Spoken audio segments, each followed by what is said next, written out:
Whoa, that's a weird looking octopus. Yeah. There's our cold open.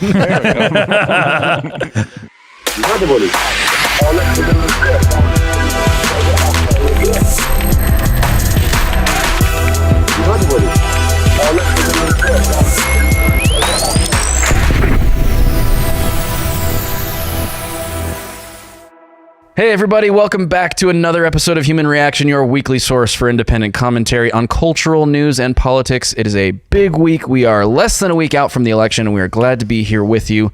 Thank you for joining us. We'd like to thank our friend Dave Moran for doing our awesome new intro music. If you like it, check him out. We'd also like to thank our sponsors very quickly, Revved Up Promo and Intel Patriots. Links are in the description below if you want to check those guys out. Just want to remind you too, after the election, we are going to be coming out with a lot more content every week, more live streams, lots more cool stuff. So if you're not subscribed to the channel, please do that right now. David, what are we talking about today? We got a shot and a chaser because it's election season. And we're in the heat of it. So the shot is all things election coverage, and the chaser is we're going to be talking about Dragonage Vielguard and the ruining of good games, good media, good culture with access journalism. Thank you, Bennett. Thank you. They're ruining my favorite franchise. I don't want to talk about it. Can we not do it? We'll be talking about ESG. We'll be talking about DEI. We'll be talking about wokeism and storytelling and art. If you're tired of that story, if you've we've covered this before, I think this is a really great way to come back around to it and kind of demonstrate how the slow creep of these things culturally is what winds up in our politics eventually. So that's why we're going to do that. Also, I want to talk about the election, but we've been talking about election a lot. So, it'll be a good chase. Well, it's only the most important election of our lifetime. Yeah, right. Exactly. Well, they all are. But yeah, okay, so this one might actually be. I don't know. Speaking of, in the skiff, we're going to be talking about democracy. We're going to be covering some of the election integrity things that are being brought up, some true, some untrue. And we'll also be getting into the theory of democracy as a political theory and how to think about it. And the reason we're doing it in the skiff and not on the main show is because the YouTube algorithm will censor us if we talk about schmelection schmintegrity. Yeah, right. Actually, you should just bleep out over there. It's just like, we're going to be talking about only in the skiff. Only in the skiff. We'd also like to announce, speaking of election stuff, we are going to be hosting an election live stream and event for our members of our Discord, people that are local to our area here in Bozeman. You're welcome to join us. Please join our Discord. Reach out to us there. We'd love to host you at our studio. It's going to be a great time, some food and drinks. It'll be awesome. And if you're elsewhere in the country or the world, please do tune in to us on YouTube. We'll have that live stream dropping this weekend so that you can click the notification bell so you make sure you know when we go live. Yeah, exactly. You have to hit the notification bell so that you can see us in the moment in that time. Because sometimes YouTube doesn't send it out to people, even our subscribers. Sometimes they don't send out Joe Rogan episodes, apparently. Allegedly, that seems to be what's happening, We'll get into that a little bit. But we want to thank our members. And also, if you want to figure out how to support us, go to humanreactionpod.com, where you can also get some of our merchandise from our sponsor, Revved Up Promo. Absolutely. And also, if you join our Discord, 1, you can get an invite to this location, but 2, you can post dank memes with us. And one of these dank memes this week is, Harris economy is so bad, everybody needs 2 jobs to get by. And we have Trump at McDonald's and Trump in a garbage truck. The garbage truck thing was just a curveball. It's crazy how they turned that around. And that's actually kind of something I want to follow, that thread of the story of garbage and all the different areas it went to over the course of the last week. But to China, right? Yeah. And then it just floats back through the Pacific and lands in Los Angeles. Yeah, it went to Puerto Rico, guys. Sorry. David, you can't say that. Oh, sorry. Spoiler. Racist. If you are a small business owner looking for exponential growth, you have to connect with Adam Thune at Intellectual Patriots. He will revolutionize your business game and help you get to the next level. Adam can streamline your business practices and advertising strategies to improve your bottom line. His expertise in data engineering means he can build you the systems you need to collect and analyze market data. His mission is to provide you with invaluable insights to fuel your success. From grant writing and business proposals to digital systems integrations, even AI management, Intellectual Patriots is a one-stop shop for cutting-edge solutions. Don't wait another second. Visit intelpatriots.com to learn more. That's INTEL Patriots.com. This episode is brought to you by Revved Up Promo, the official apparel partner of Human Reaction. Revved Up is a premier full-service shop specializing in laser engraving, screen printing, and embroidery. Not only are they now making all of our apparel right down the road from us, they can do the same for your brand and ship it to you anywhere in the world. Revved Up helps you navigate the extensive universe of merch options and uses state-of-the-art techniques to showcase your brand in its very best light. So if you want to support our show and our generous sponsor, you can now do so by buying our merch and by turning to Revved Up Promo for your own custom apparel needs. Reach them at revveduppromo.com. That's with 2 V's and 2 P's, or just check the show notes for a link. So we're going to jump into election coverage here. So Trump had a big week. He was on Rogan. He did Madison Square Garden. He took out the trash. Like a good husband would do. And also, there was a question I was kind of raising. Where was Kamala? It's a great question. Is she around? I didn't see a lot of her. I didn't see a whole lot of her. Although, Joe, I think you just showed me she sent out a new policy proposal. That's right. That's right. She's been dropping these new agendas for each of the voter constituencies she's trying to court. Right. We've got black men, we've got Latino men, and now we have a very special agenda from Kamala for white men. And this is an HR exclusive. I might add. Only us. Yep. All right, Kamala will create an opportunity agenda for white men. Point number 1, protect the American dream by providing 1 million high-interest loans so you can pay rent to the Venezuelan gangs who took over your house. There's only a couple buildings, Joe. Just a couple. Just a couple buildings. Why are you so concerned about this? This is not a problem. Seems like racism to me. Number 2, protect your guns by letting the government hold them all for you so they can keep them safe. Yeah. That makes sense Just to me. keep it safe. I don't have a safe anyway, so that's fair. perfect. That's not very safe of you. Number 3, support re-education programs for men who have been propagandized by Joe Rogan. I need that service. God, It's like so. talk space. I have to go back to school. I thought I was done. Number 4, embrace the green economy by transitioning to 100% battery-powered grills and smokers by 2035. Yeah, we know how you white people love to smoke meats. That's right. That's what they're saying, right? And they're going to make it better for you, right? As long as the grid stays up, we'll be fine. Yeah. Number 5, replace the national anthem before games with The Smallest Man Who Ever Lived by Taylor Swift. That one got me. That was a good one. Number 6, legalize recreational marijuana, but not for you. You still get to stimulate the Mexican economy by buying it from the cartel living in your spare bedroom.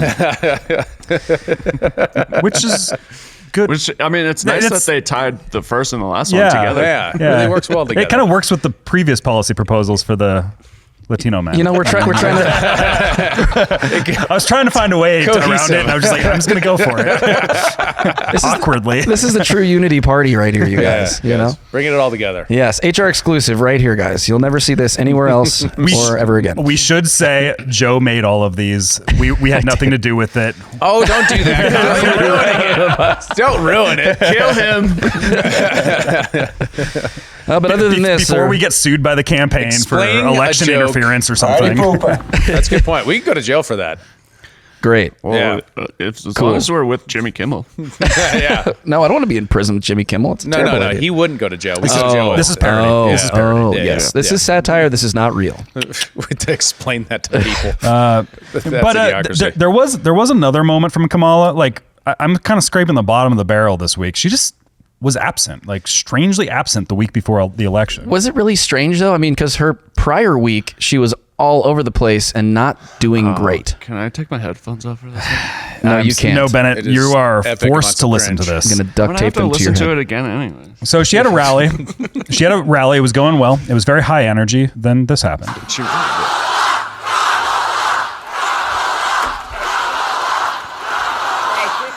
They're chanting her name. That's how you pronounce it? Okay, now I want each of you to shout your own name. Do that. Because it's about all of us. It's about all of us. And listen, I have fought my whole career to put the people she tried. Have you guys ever seen any of those shreds videos on YouTube where they'll take a band like rocking on stage and then they'll superimpose like them just clanking notes and sounding terrible? This is like Kamala shreds right here, where they superimposed absolute crickets. I couldn't even believe it. And this is real, right? This is not satire. No, that's real. That was the actual. I can definitely see that happening because in a crowd moment like that, like you get momentum with the crowd, you want to ride the momentum because you can't direct them that directly. And so if you do something that they don't expect, like what just might happen is like that. like that. Was this her Bia moment? Oh man. Yeah. I don't know. Might not It's be just a one of those campaign things ending. where it has to get memified. cringe that it happened. You know? Yeah. So what made the BR moment as bad as it was when Dave Chappelle made fun of it. True. And then it took off onto a whole new scale. Well, right? we just made fun of this, so I think it's about Oh, to it's about to definitely. happen. Yeah, we'll see. Again, Yeah. same. You know, same it's pedigree. us, Dave Chappelle, Tony Hinchcliffe. We're the Yeah, ones right. making it. Top tier. It's top tier, top tier. Yeah. Well, it's just because you can't get a crowd to all shout their own names because it'd just be like, David, Kyle, Joe. Like everybody just going. Yeah, It like was a having dumb been idea. on stage and done some things like this is like stage presence 101. Keep it simple. And to have everyone do their own thing at the same time is like no compute. You just simply can't do it. But You got we're to doing the lead together them thing to now. the water. What? Yeah, we're doing this. We're doing the together thing now, right? And you have like this. We're all chanting Kamala together. So as soon as you break that up, they're like, "Wait, what?" You know, like, And you can see it in the crowd. Everybody's just like, I'm sorry. Well, I wish I had Trump's when he was in the barbershop when the guy said his new price order. He was like, "What?" that'd be a good one to get. That's a good sound. that is a Anyway. good sound effect. Just trumping what? So rather than doing anything herself, celebrities came to her aid. At least in this case, the Avengers did. You have Oh. AIDS. I was. Just It is thinking that. Endgame right now, so that makes sense. It is Yeah. in-game. Yeah. Hi, you guys. Hi, Avengers. Hey, Scarlett. Jumping on the call. Whoa. I think you mean assembling. I said assembling. Don, that's pretty good. No, they thought it was funny. That's Scarlett, pretty it good. is our pleasure to come together and to get the vote out this election. Come on. Yeah, how can we be of service? Well, how about we start with what our voting plans not are going to even be, who American. we're going to bring to the polls with us, that sort of thing. Just to, I Kill think him. Kamala Harris needs a catchphrase. Ooh, yes. Definitely a catchphrase. how about this? I'm just off the top of my on, head. Chris, you're better I than can do this. this all day. Is he? Shut up. He's from I hate America. it. Okay. I mean, it's original, Jokes. but What about something punchier like oh, boom! You looking for this? Iron Man 2? Everybody loved it. Okay, again, I think we're just trying to Just get out references the to vote. Kamala forever. That's better. Okay, how about That's- I'm down with democracy? She It's tried that just once. clean, it's simple. Okay, I like that. It's hard to argue with that. Down with Kamala democracy. Harris, That's got a down ring with to democracy. Oh, yeah. I'm Kamala Harris. sounds like and you're I say destroying down it. with democracy. it. I don't know if that sounds the way we want it to sound. though. Can we get some production, though? Jarvis? My name's not Jarvis, but whatever. Oh, yeah, that's right. Down with democracy. Down with democracy. Is that what we mean, Mel? Yeah, together we're going to tear down democracy. Will you stop playing heroic music under yourselves? I'm Kamala Harris, and I am down with democracy. Did I sound enough like her?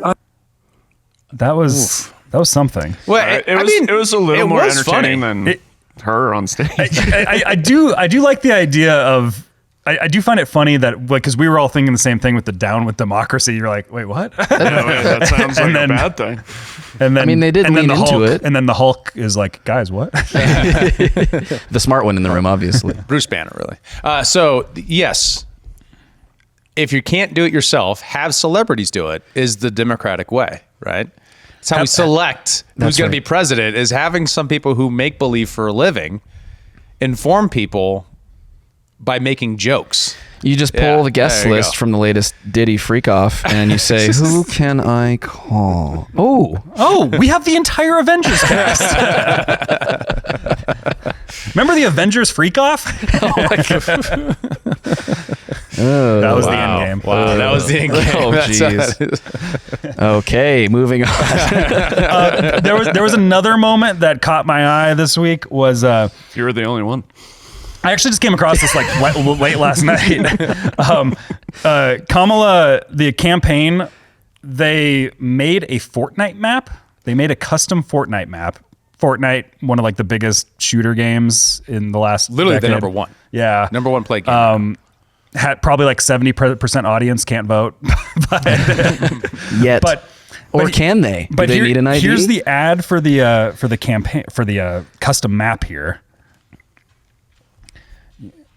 This is Freedom Town, USA. The patriarchy leading the way. I am actually going to mute the music because I have a feeling that is going to get us copyright strike. Yeah. So, but you can just see it's this whole ad. Kamala up in the billboards. Wait, why is the white guy winning this race? That's a good question, Joe. It's a really good question. That is off-brand. I didn't talk to BioWare about that. Yeah, but one of the elements that I found kind of interesting with this, so apparently, one, it's not the map's not doing very well. Like on the page of custom maps, it's on the 13th page, so there's not really a whole lot of people playing it. But they also chose to Freedom Town, the place where you drop. They have no guns there on a shooter game. Because when I think of freedom, I think of taking away the guns. Yes. And also, they probably just gave them to the government to keep them safe. So exactly. Well, so in pretty much all you can do in Kamala's city is just break buildings and loot things. So it's Minneapolis. Because that's what you do. Now that is on brand. Because that's what you do in Fortnite is you shoot things, but there's no guns, and then you build and break things, and you loot items. That's the game. So without the guns, what else is there? Just breaking. Who is coming up with this strategy for her? Seems like a waste of campaign funds, but I don't know. Down with Democracy and a Freedom Town Fortnite map with no guns where you loot and break things. Are they really just telling us their agenda here? Is this some pre-programming, David? Don't get me wrong. I get the campaign strategy there. It is like we need to get younger voters excited, idea. where to do it. It's a good idea. Bad implementation. And also the wrong game, in a way too. I mean, Fortnite trends really young. Like the average player is like 13, 11. But Fortnite came out, I think. Fortnite's been out for like a decade now. I know. So like there's people that probably are still playing that are like in true. their 20s. But that's what those now. kids play. Is like younger kids actually play older games now. They're playing Minecraft and Fortnite. This live service game model has changed the way game releases work. I think they're really just trying to, hit the white guys for Harris contingent, right? That's part of it. That's probably part of it too. That's why the guy's leading the charge there. Yeah, the strong male figure who they all idolize, but they can't because down with the patriarchy. But they secretly want to. Down with democracy. See, it's complicated. Don't think about it too much. Don't overthink it. It does kind of remind me of this famous moment from 2016. Pokemon go to the polls.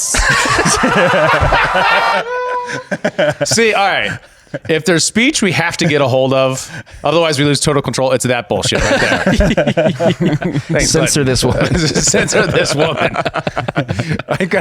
I'm a free speech person. I'll accept Hillary Clinton. Censor her. We can carve her out. Make her go away. Can we get a constitutional amendment that just tacks on except for Hillary Clinton out of the First Amendment? That would be ratified by the control. states for sure. The states would be like on board. What does Dave Smith call her? America's herpes or something? Oh, Jesus. Never goes away. Holy cow. Okay. All right. So weird week for the Kamala campaign. There was nothing really else notable, which is just kind of strange this way out. And really, I think it goes to kind of what you were saying with the Avengers thing, Dave, where it's just she's not doing things. The machine around her is doing things. But see, I don't think that that's strange. I think that that's absolutely calculated because if you look at the last couple of weeks of her actually hitting the press circuit, it was not good. Right. It was That's bad. the doom loop phenomena you were citing, which is, I think, a good assessment. Had a big tweet on that. Yeah. No, I'm giving Joe credit. Yeah. Just to be clear. Yeah. Because Thanks, David. you're welcome. Sex. But Joe also made the white men for Kamala thing. I did. That was satire, by the way, lest anyone forgot. Seems like a campaign contribution, really. Yeah. Do I need to send her an invoice? You didn't have the bracket underneath. Hey, I did this work for you. You're welcome. That'd be a great tweet. I charge. we need to put that out on the account after this episode drops. Done deal. You're like, my fee is $50,000. I hear you got a lot of money to throw around. Not too much time left here either. With the rent.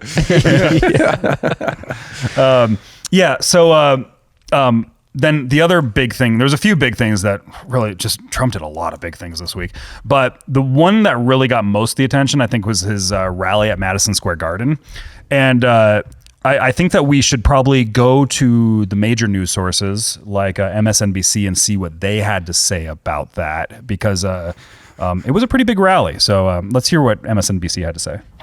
But that jamboree happening right now, you see it there on your screen, in that place is particularly chilling because in 1939, more than 20,000 supporters of a different fascist leader, Adolf Hitler, packed the garden for a so-called pro-America rally.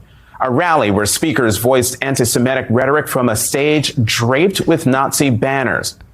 When a Jewish protester rushed the stage, the Associated Press reported, quote, instantly, a dozen or more stormtroopers set upon him, knocking him down and beating him as he held his head in his arms. Most of his clothing was torn from his body. Later, he was booked for disorderly conduct. David. Now, is that how you got that mark on your eye? Did you storm the stage at Madison Square Garden? Definitely. Yeah. Good for you. That's what it is. Thanks for addressing it for the crowd. Yeah, I just figured we should clear the air. I joined a gang. That's what it is. Well, when the Venezuelan gang takes over your house, you don't really join it. Right? They join you. They join you. So that's kind of the gist of it is, you know who also hosted a rally at Madison Square Garden? Hitler. God, that is... You know who just did it last week? Trump. A certain orange man. Also, probably the New York Rangers and New York Knicks, but we're not going to. Also Hitler. Also Hitler. As we'll get to later. Political rallies at Madison Square Garden. There's two, Trump and Hitler. In the world's most famous Before we arena. go on, I want to make this point.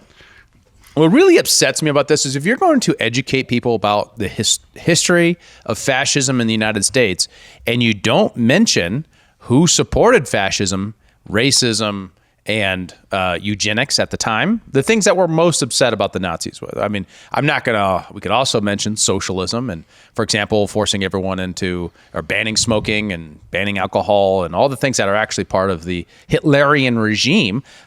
You might want to mention that Margaret Sanger was one of the top people in the field of eugenics at this time. Margaret Sanger, you know, the person who started Planned Parenthood? Oh, yeah. The number one funding source of the Democratic Party? Oh, or do you know at the time that the largest sort of racist group in the country was the KKK, who are all made up of Democrats? Hitler also mentioned Margaret Sanger in Mein Kampf. Yes. So. Did he really? For the eugenics practices. And it's important to note that, like... Or it might not have been in Mein Kampf, but... The ideas at this time were the science ideas. These were the ideas that if you said, I'm very skeptical that we could centrally plan the future genetic potential of society, they'd say, you're denying the science. Oh, where have I heard that before? At this time, that's what would be said. That kind of agenda to moralize, make science into a political movement in order to make the world a better place by putting all the smartest people in charge. Yes. Thank you. Yes. Sorry, I didn't start it sooner. Was all done by people of the progressive era and the progressive left. Now, those people, and one of the better books you could check this out is Jonah Goldberg, bit of a neocon, but he wrote a great book called Liberal Fascism, where you can dive into a lot of this history. It's not perfect, but it's an excellent book and get you started in understanding the congruency in ideology between these eras. And the people who would have showed up to the Nazi rally are exactly the people who are in charge of the Democratic Party now, in the sense of their ideas, in the sense of we don't want science to be something that is decentralized and spontaneous and bottom up. We want it to be imposed at the FDA, at the EPA, at these levels. That is fascism. That is what that is. The cartelization of the economy in the pursuit of the state's aims. Those are the people you should be looking for. Now, does Donald Trump have, inclinations or something like that? We could debate that another time. But you should at least inform your viewers of that if you're actually doing journalism. Amen. Well, there was another journalist that was reporting on the Madison Square Garden rally. We have here a New York Times journalist. He reached out to Tucker Carlson about his tie that he was wearing. He was wearing a black and gold tie. Fashion segment. And he had to ask him, is just like, well, so black and gold is also the colors of the Proud Boys. And was this tie signifying your support of the Proud Boys? Is this the case? At the rally at Madison Square Garden in New York, was Mr. Carlson's choice of wearing black and gold a sign of support of the Proud Boys, he asks. And Tucker Carlson's tweeted out, the New York Times knows a Proud Boy necktie when they see one. And he tweeted his response. So, Dear Adam, the reporter from the New York Times, I just received the inquiry you sent about the tie I wore at Donald Trump's rally at Madison Square Garden on Sunday night. Yes, that is an official Proud Boy necktie. I received it at my Proud Boys initiation ceremony several years ago after swearing a blood oath to the global fascist revolution and the sacred principles of QAnon. As you can imagine, I wouldn't normally admit this. The rules of secret societies being what they are, anything related to dress code is supposed to be confidential. But in this case, I've been outfoxed by your relentless shoe leather journalism. Darn you, New York Times, you win again. All the best, Tucker Carlson. I can't believe I kept it together. That is legitimately funny. That is so funny. Oh, man. And it had us kind of thinking about a lot of things about this black and gold coloration scheme. And we started thinking about, man, this secret society must be everywhere, because we have the Boston Bruins. they're black and gold. We got the Pittsburgh Steelers. They got big Proud Boy ties. We got the U.S. Army. They're everywhere. They're inducted in the Army. Not surprising. We got the entire country of Jamaica. And oh my God! Oh no! We have human reaction where you can buy our merchandise. It's all black and gold. I suppose we should come clean, you guys. We're all very proud boys. That's why we have an American I'm flag. proud. I am proud. I am too. And a boy. Which is great. It's great that Kamala Harris is officially recognizing us, and she's giving policy proposals for us. Some legitimacy. Yeah, exactly. Finally. Yep. Yeah. I feel so seen and attacked. But that's just kind of like, it's one of these things where you just don't hate the corporate press enough. Like, you really just don't. You just can't. It's so just bad.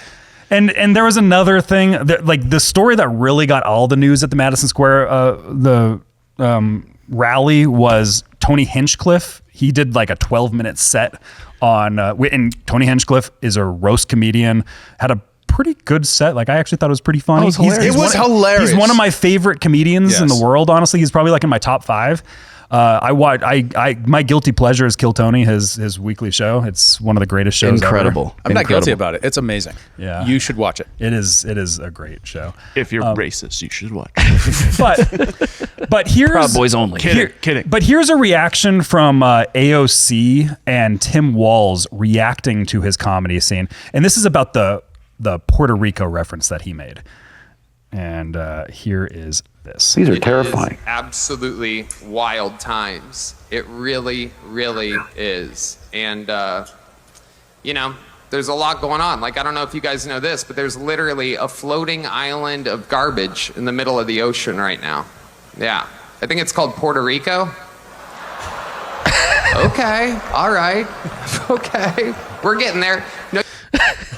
Who is that jackwad? Who is that guy? I actually think that's Tony Hinchcliffe, which is super disappointing. I mean, I don't. He's a comedian. I don't know. She's like, I don't watch. I don't follow Trump, this like this crew issue very with Puerto closely, Rico but- again. I saw it. This was when he went down after Helene, the horrific hurricane. People there, everybody coming together. We sent helicopters down from Minnesota and personnel. This is how you do this during this.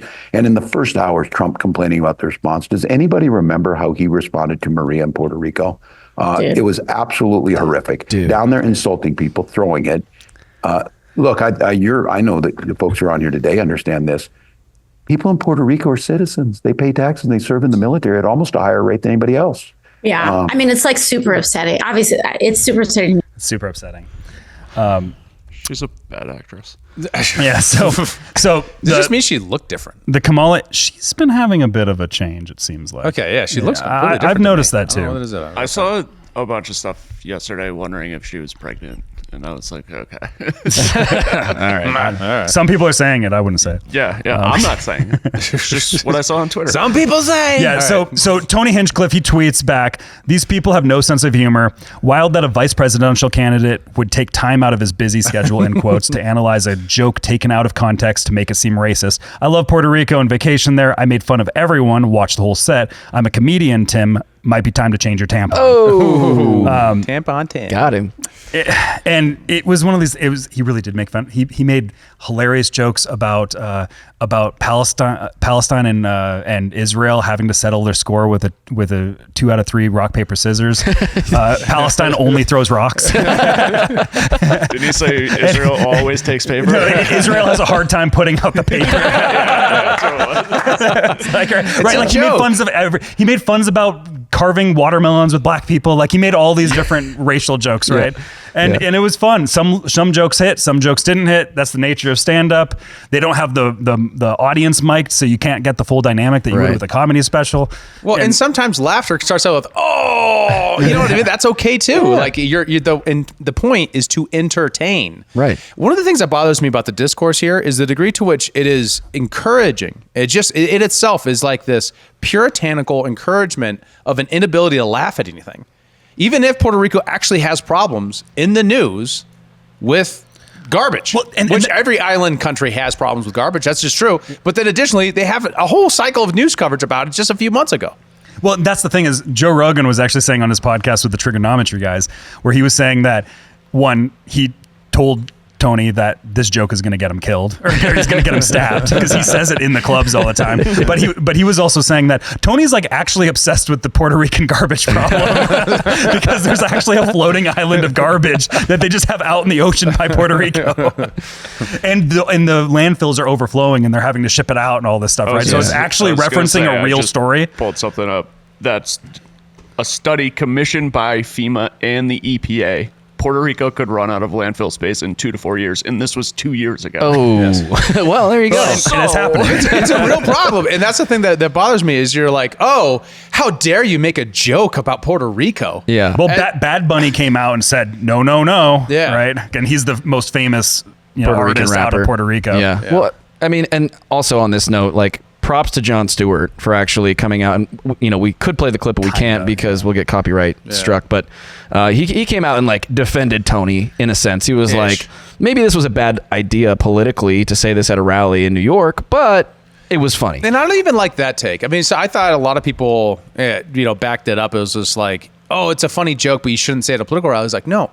the best place we could get to as a society is where we can laugh about things. I don't disagree. In public when they're obviously jokes. Like, that's the thing that drives me crazy. Isn't it? What it does, it empowers the heckler veto. It empowers people to come along and say, like, how dare you? Yeah. The person who says how dare you contributes literally nothing, risks nothing. How dare you? And gets all the benefit of virtue. Absolutely. Right? Which is the most perverse incentive that you could have for actually, as a society, being able to deal with problems, talk about problems, and then laugh together. And actually, do something that actually brings joy into the world, as opposed to dreary, serious, social justice warrior outrage bullshit. That's what drives me crazy. It turns out the Trump campaign's the one who's really bringing the joy. I was exactly, but exactly. This kind of doesn't this prove Trump's whole like he's the free speech candidate? Because like they're absolutely. Again, like I feel like this does nothing but help him. No, Eminem's afraid to express himself under Trump. Right. Yes. Well, and I mean, I think it should be noted as well that the Puerto Rican shadow senator did come out and endorse Trump after this. Really? Yeah. It was like, what'd she say? Don't be distracted by emotional manipulation and propaganda. We need Trump. Yeah. Zareda Buxo. Interesting. Yeah. Puerto Rico is a protectorate of the United States, and they've been so since the Spanish-American War. The challenge there is that they get some of the benefits of being a state without all the benefits, and then they have to pay taxes, but not the same kind of taxes. Right. So it's how to treat them is an interesting part of our discourse too, that we don't actually ever say, why didn't we ever make them into a state? Good question. Actually, if you go to the Capitol building right now, you can find seats that have bullet holes in them. Yeah. Because at the turn of the century, after the Spanish-American War, people broke into the Capitol building with fully automatic Tommy guns and lit up Congress with gunfire. Sounds like an insurrection. They were being controlled because at that time there was a separatist movement to try to keep them from becoming a state the same way we did to Hawaii. Oh, interesting. Yeah. Mm-hmm. So it's closer than Hawaii is, isn't it? Yeah. Oh yeah, much closer. Oh yeah. So I think it's actually one of the kind of hidden empire components of the U.S. that we don't talk enough about. It'd be 2 Senate seats for the Democrats. That's one of the reasons why. That's why. And we'd have to change the flag. It would be a whole. But wouldn't the Democrats be all about that? I wouldn't be surprised if the flag was one of the top reasons. So like, it's a good even number. It's like, think of all the cost of changing the flag. It's just like, man, all the stuff it's already printed on. We have 51 stars. It wouldn't be symmetrical. It'd be a full rebrand. Do you know how much that costs? Like if we start just making other states, we got to make all these other states. Like because we got to get to like 60 stars. We should probably make Israel a state at this point, don't you think? Well, that's probably the capital. They're not a republic, so you can't do that. Well, that seems like a formality. They're not a constitutional republic. To be clear, they're not. Like they don't have a constitution. It is how they're structured. It is intentionally. So they can do anything. Sorry, it drives me crazy that people don't know this. There is a strange this is the kind of like the dynamic of the campaign though. It's just like right now you feel the energy with the Trump side where it's just like these people are just having fun. Like there's fun being had. People are enjoying themselves being How part of dare this you. thing. And then everything on the other side is just kind of like, how dare you? How dare you? You can't do that. You can't say that. Stop doing that. Like, it's just You like, know what's weird is that feels like the, kind of brand that was put on the Republican Party, of like maybe say the last 20, 30 years. And that is completely inverted. That's actually a good point too, because I did see in the aftermath of the Tony Hinchcliffe stuff, all the general like boomer conservatives that are part of the old guard, they're just like, the jokes weren't even funny. Why would you do that? Dennis Prager. That was a pretty good impression. Yeah, that was pretty good. Now say blood libel. No, I'm just kidding. It was a blood libel. They can't not throw paper. You're gonna have to bleep the blood label part, otherwise we're gonna get censored.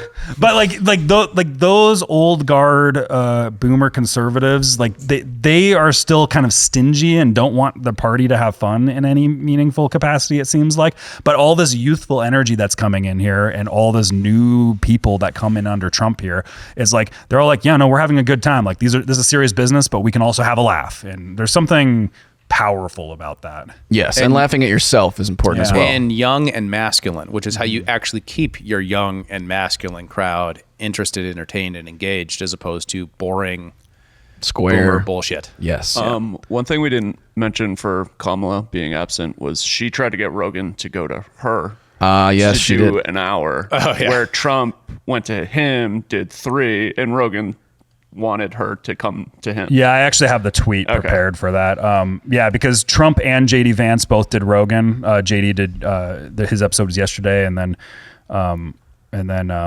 Rogan was, Trump was like last Friday.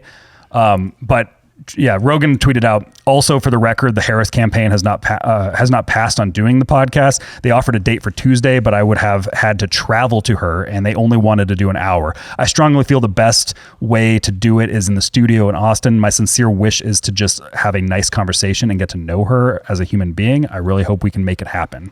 So, this is so transparently a ploy by her media professionals to not have it happen, but make it appear as if she did. The feeding into that is actually is really a crime, right? It's really a shame because you give them cover for their manipulation of the public in saying, "Oh, well, yeah, we totally want to do it. Just come to us and change everything about the show." That's obviously a ploy. Well, and you're not doing the Joe Rogan experience unless you're doing 3 hours in Austin. Yeah. Like, right. That's the experience. Additionally, it makes they can't say we're too busy because it makes no campaign, sense at all. You could reach 20 million to 40 million people, or you could do a rally with a couple thousand and a couple thousand people online. The YouTube video, it's alone has over 40 million right now. And that was with the quote unquote shadow banning. Was it a mistake from Google? Was it mass reporting? We don't really know. I imagine Google's algorithm says the most popular thing happening right now, we're going to make that not searchable. That totally makes sense. I'm sure it's a mistake. And we're also not going to put it on the trending page. Just using your brain about what the incentive structure is for an advertiser platform to drive views to the platform. It makes no sense to suppress it. At that point, the mass botting, that can't be a mistake. The mass botting reporting thing is a thing that could be a factor as well, and it's probably a little bit of both. But it's also its likes are huge, right? If it's being mass reported, but it's massively liked at the same time, there's no way the algorithm. And so it's also 19 million views just on Twitter because Elon actually reached out to the Spotify CEO and was like, "Hey, let's just put it on Twitter." And Elon also posted it on his own personal Twitter account, and then Rogan came in and posted it afterwards on his account, and 19 million views. So you have those views as well. Not to mention, Rogan was Spotify exclusive for a long time. Mm-hmm. The mass bulk of his audience is actually on Spotify, probably. Right. And we don't see the public views there. Right. So if it's 40 million on YouTube, what is it on?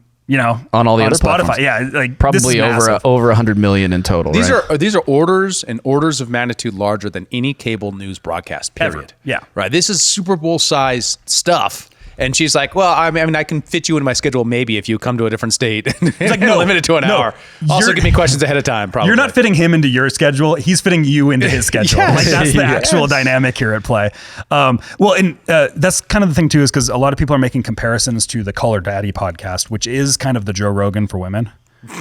She's the top podcast. She's like in the top 5 podcasts along with Rogan on Spotify. She also had an exclusive deal, all that stuff. I don't know what's so funny about that. It's funny because you just think about the content of the podcast. She's like, Call Her Daddy is like how to give blowies. And Joe Rogan's like, fucking space aliens built the pyramids. And that was the thing. Like the difference. But that was the thing is the funny. Call Her Daddy Kamala interview on YouTube alone had like less than 1 million views. Yeah. So I don't know what the Spotify numbers are on it, but yeah. There's a dynamic there that exists. There's a dynamic. It is a very big, very influential podcast. I'm not taking that away from it. It's just like as a female-oriented podcast, just what it's known for. Yeah. Right. But there's this narrative out there right now that is concerned about male voter turnout. So, I mean, even though Joe Rogan might have 100-to-1 viewership of his interview with Donald Trump versus Kamala's appearance on Call Her Daddy, is that going to translate to the ballot box? Yeah, I mean, they're all high at the moment. They're not, battle box. The battle box. The battle box. The battle box. Speaking of our friend Sleepy Joe, he had some stuff to say about the garbage incident at MSG, didn't he? Yeah, he actually What a did. stupid son of a bitch. For Puerto Rico, where I'm in my home state of Delaware, they're good, decent, honorable people. The only garbage I see floating out there is his supporters. His demonization is seen as unconscionable, and it's un-American. Yep, that's a boomer take. It's another deplorables. Yeah. Well, I mean, and at least part of it there is interesting that the Politico, as they covered that, tried to cover for Biden, basically by saying he was referring to garbage as in racism is garbage, rather than saying supporters. But then the video is clearly he's saying, no, the supporters themselves are garbage. And they ran with that in a real way. And if you haven't lived on the internet in the last week... Was that live? Or was that recorded? It looked kind of live. Is Biden doing anything live anymore? That's what I'm wondering, because like Can they we just- easily could have been like, hey, maybe rephrase that. Yeah, no, that's actually a good point. They probably would have not aired that had it not been live, huh? Well, that's the interesting thing too, is because we have Anna Kasparian here from the Young Turks talking about it, and very left wing. Although there's been some changes in her lately. She's been kind of like the left shouldn't be like just embracing homeless people in California. Like she's been having like those types of takes lately. So wow, crazy. Yeah, it's a crazy take. I don't know. After she personally herself got assaulted by a homeless guy. That is true. Yeah. It's funny Is that how what you're... happened to your face? He got assaulted by a homeless guy. No. Well, there is a camper parked outside our studio here, so you I don't know know what that's about. the opportunity still stands if you wanted to go even find it a out. homeless guy. That would be great content. Bum fights featuring David Rand of Human I don't want to Reaction. fight bums. No. Cue the metal music. But here's Anna Kasparian talking about the Joe Biden garbage gaffe. Can we just please not provide cover for our leaders when they make mistakes like this? That was a terrible mistake that Biden made. It should not be justified. Again, if you're a private citizen and you have your personal views about the Republican electorate, that's on you and that's your business. You have not taken an oath to represent the country. You're not the president of the United States. And I don't know why anyone would think it's a good idea to celebrate or applaud political culture in this country that allows for the president to just regularly trash tens of millions of people that he himself is supposed to be representing. That is not a good culture to set. And things will just continue devolving. I don't think that this is a winning thing to do. I'm not proud of what Biden did.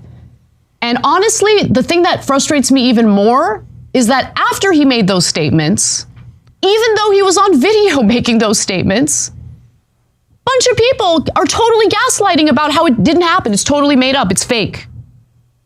It's a scary world that we're currently living in, where a lot of people, a lot of voters, a lot of people in the media, just not based in, their views are not based in reality at all. And they would rather lie to people in order to cover up a mistake or a terrible act of an individual in a position of power. The press will give way more coverage to Tony Hinchcliffe's jokes than they will to the president of the United States calling 50% of the public garbage. Do you think about that for a minute. trash as a pun? Oh, She's- yeah, she from said- garbage, yeah. She said Biden is trashing them. Ooh. Ooh. I was like, Good one, Anna.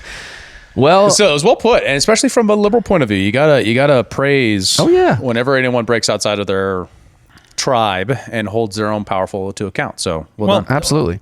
It's also a thing where I just lost what I was going to say because I was pulling up another clip. Never mind. Ignore me. I don't remember. You threw that thought in the trash. There is a I threw that thought in the fracturing trash. of the left that's happening under Biden for sure. Like a fracturing. Yeah. Oh yeah. There's kind of like this dynamic too, where it's like it almost feels like Biden's trying to sabotage the Kamala campaign, right? Oh yeah. Well, you know, Wearing the Trump hat? You have the MAGA hat incident. You have this. We're just making another deplorables thing. Like, Oh, yeah. He's obviously not happy at what happened. I wouldn't be if I were him. If you got cooed. If I you're was probably not aware down. of what had happened cognitively, I wouldn't be happy. There does make you like, you know, conservatives are always joking that Biden's probably voting for Trump this year, but you're like, there's almost this element where there's like a spirit of truth that might exist within that. Oh, for sure, for sure. didn't Vance and Rogan make that reference? That I think they did. They joked about it. Everybody's joked about it. Yeah. Trump's joked about it. He's like, you know, he's not a good that was- person, but I just even think he listened might to be it voting for me. yesterday, so it was the most freshest, I guess. Yeah. The most fresh. Well, and here's the thing too, is Trump, again, with the political stunts, he's such like a masterful entertainer. We have the McDonald's thing which is entirely a troll on Kamala not working at McDonald's, but saying she worked at McDonald's because there's not actually proof that she did. So he does the McDonald's thing. Now here he is. Well, we'll just let the clip play. How do you like my garbage truck? This truck is in honor of Kamala and Joe Biden. How do you like my... He just goes and gets a garbage truck. Well, it's not even a garbage truck. It's a van. It's like a No, it's a garbage truck. It's a storage truck, isn't it? Isn't it? No, it's That's a No, Look it's at an the actual side. garbage truck. That's a I garbage- saw the full they thing.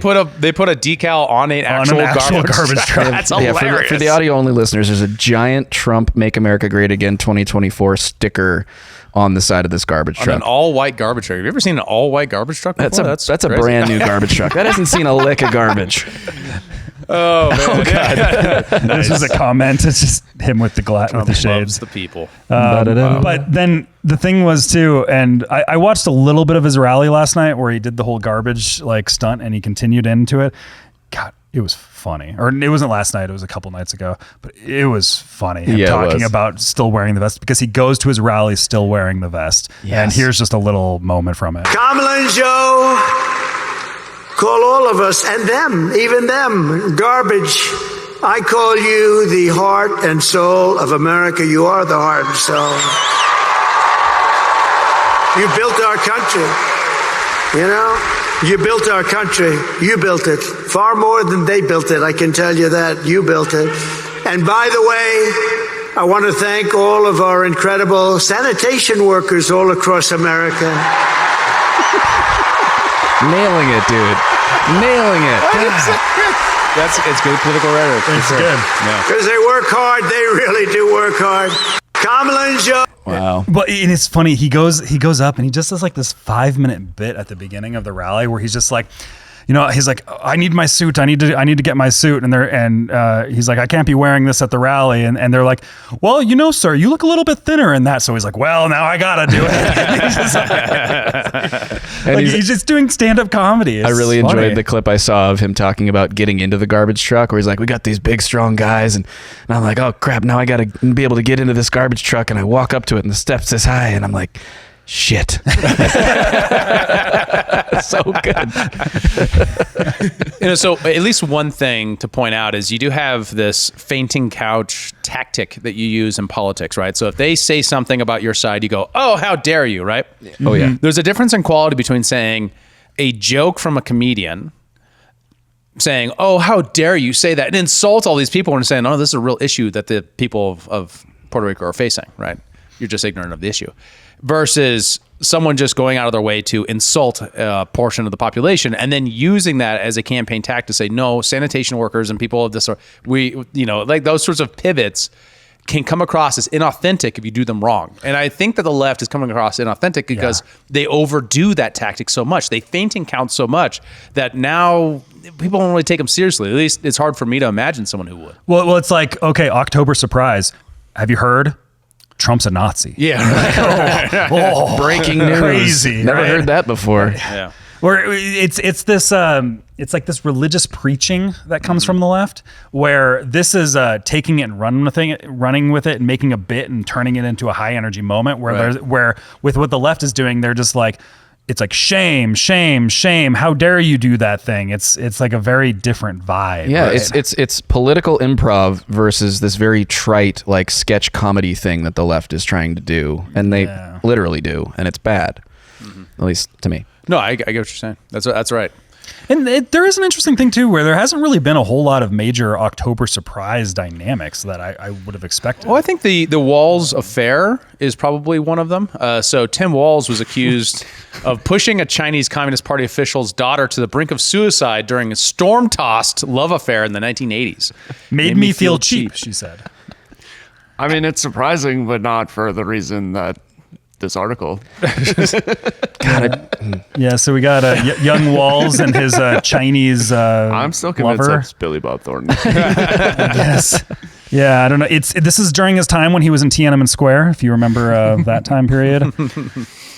But I haven't seen a whole lot of hubbub. Wait. Yes, her name is Wang. Her name was Yes, Wang. Yes, her name was Wang. Okay, just take it easy, dude.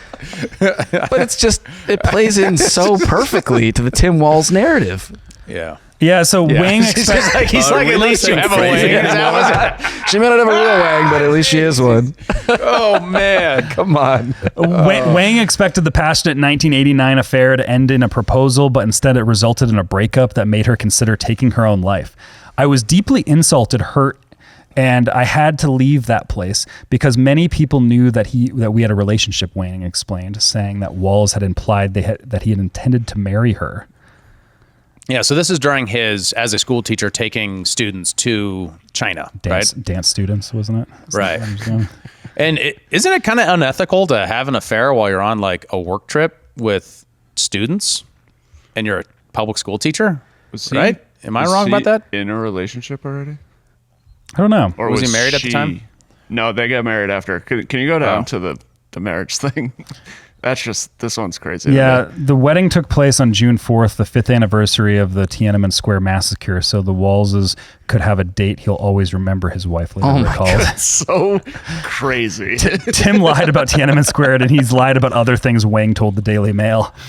This is a very crucial moment in history, and a man like this does not appear to have the character and integrity to do one of the most important jobs in the world. So she's coming out saying like, no, he's a bad guy, right? And all of these things are lies. Wow. But there's just a lot of skeletons in this guy's closet. He's a strange dude. Like there's just a vibe about him that you get where you're just like, something's off. You might call it weird. Yeah. You might call it weird. Yeah. I would like to see him do 3 hours on Rogan. And I want to know how the degree to which we were ahead of the curve on that and calling out his initial salvo against JD Vance was to call him weird as an inoculation tactic on his weirdness, right? Yeah. So you do a focus group. That focus group says, okay, Tim Walz has these good things about him. He's middle class. He's a teacher. All these kind of things, and then and we say, here are his downsides that people perceive him as weird. So the first thing you do is you come out and say, JD Vance, he's so weird. Donald Trump's gonna. God damn it.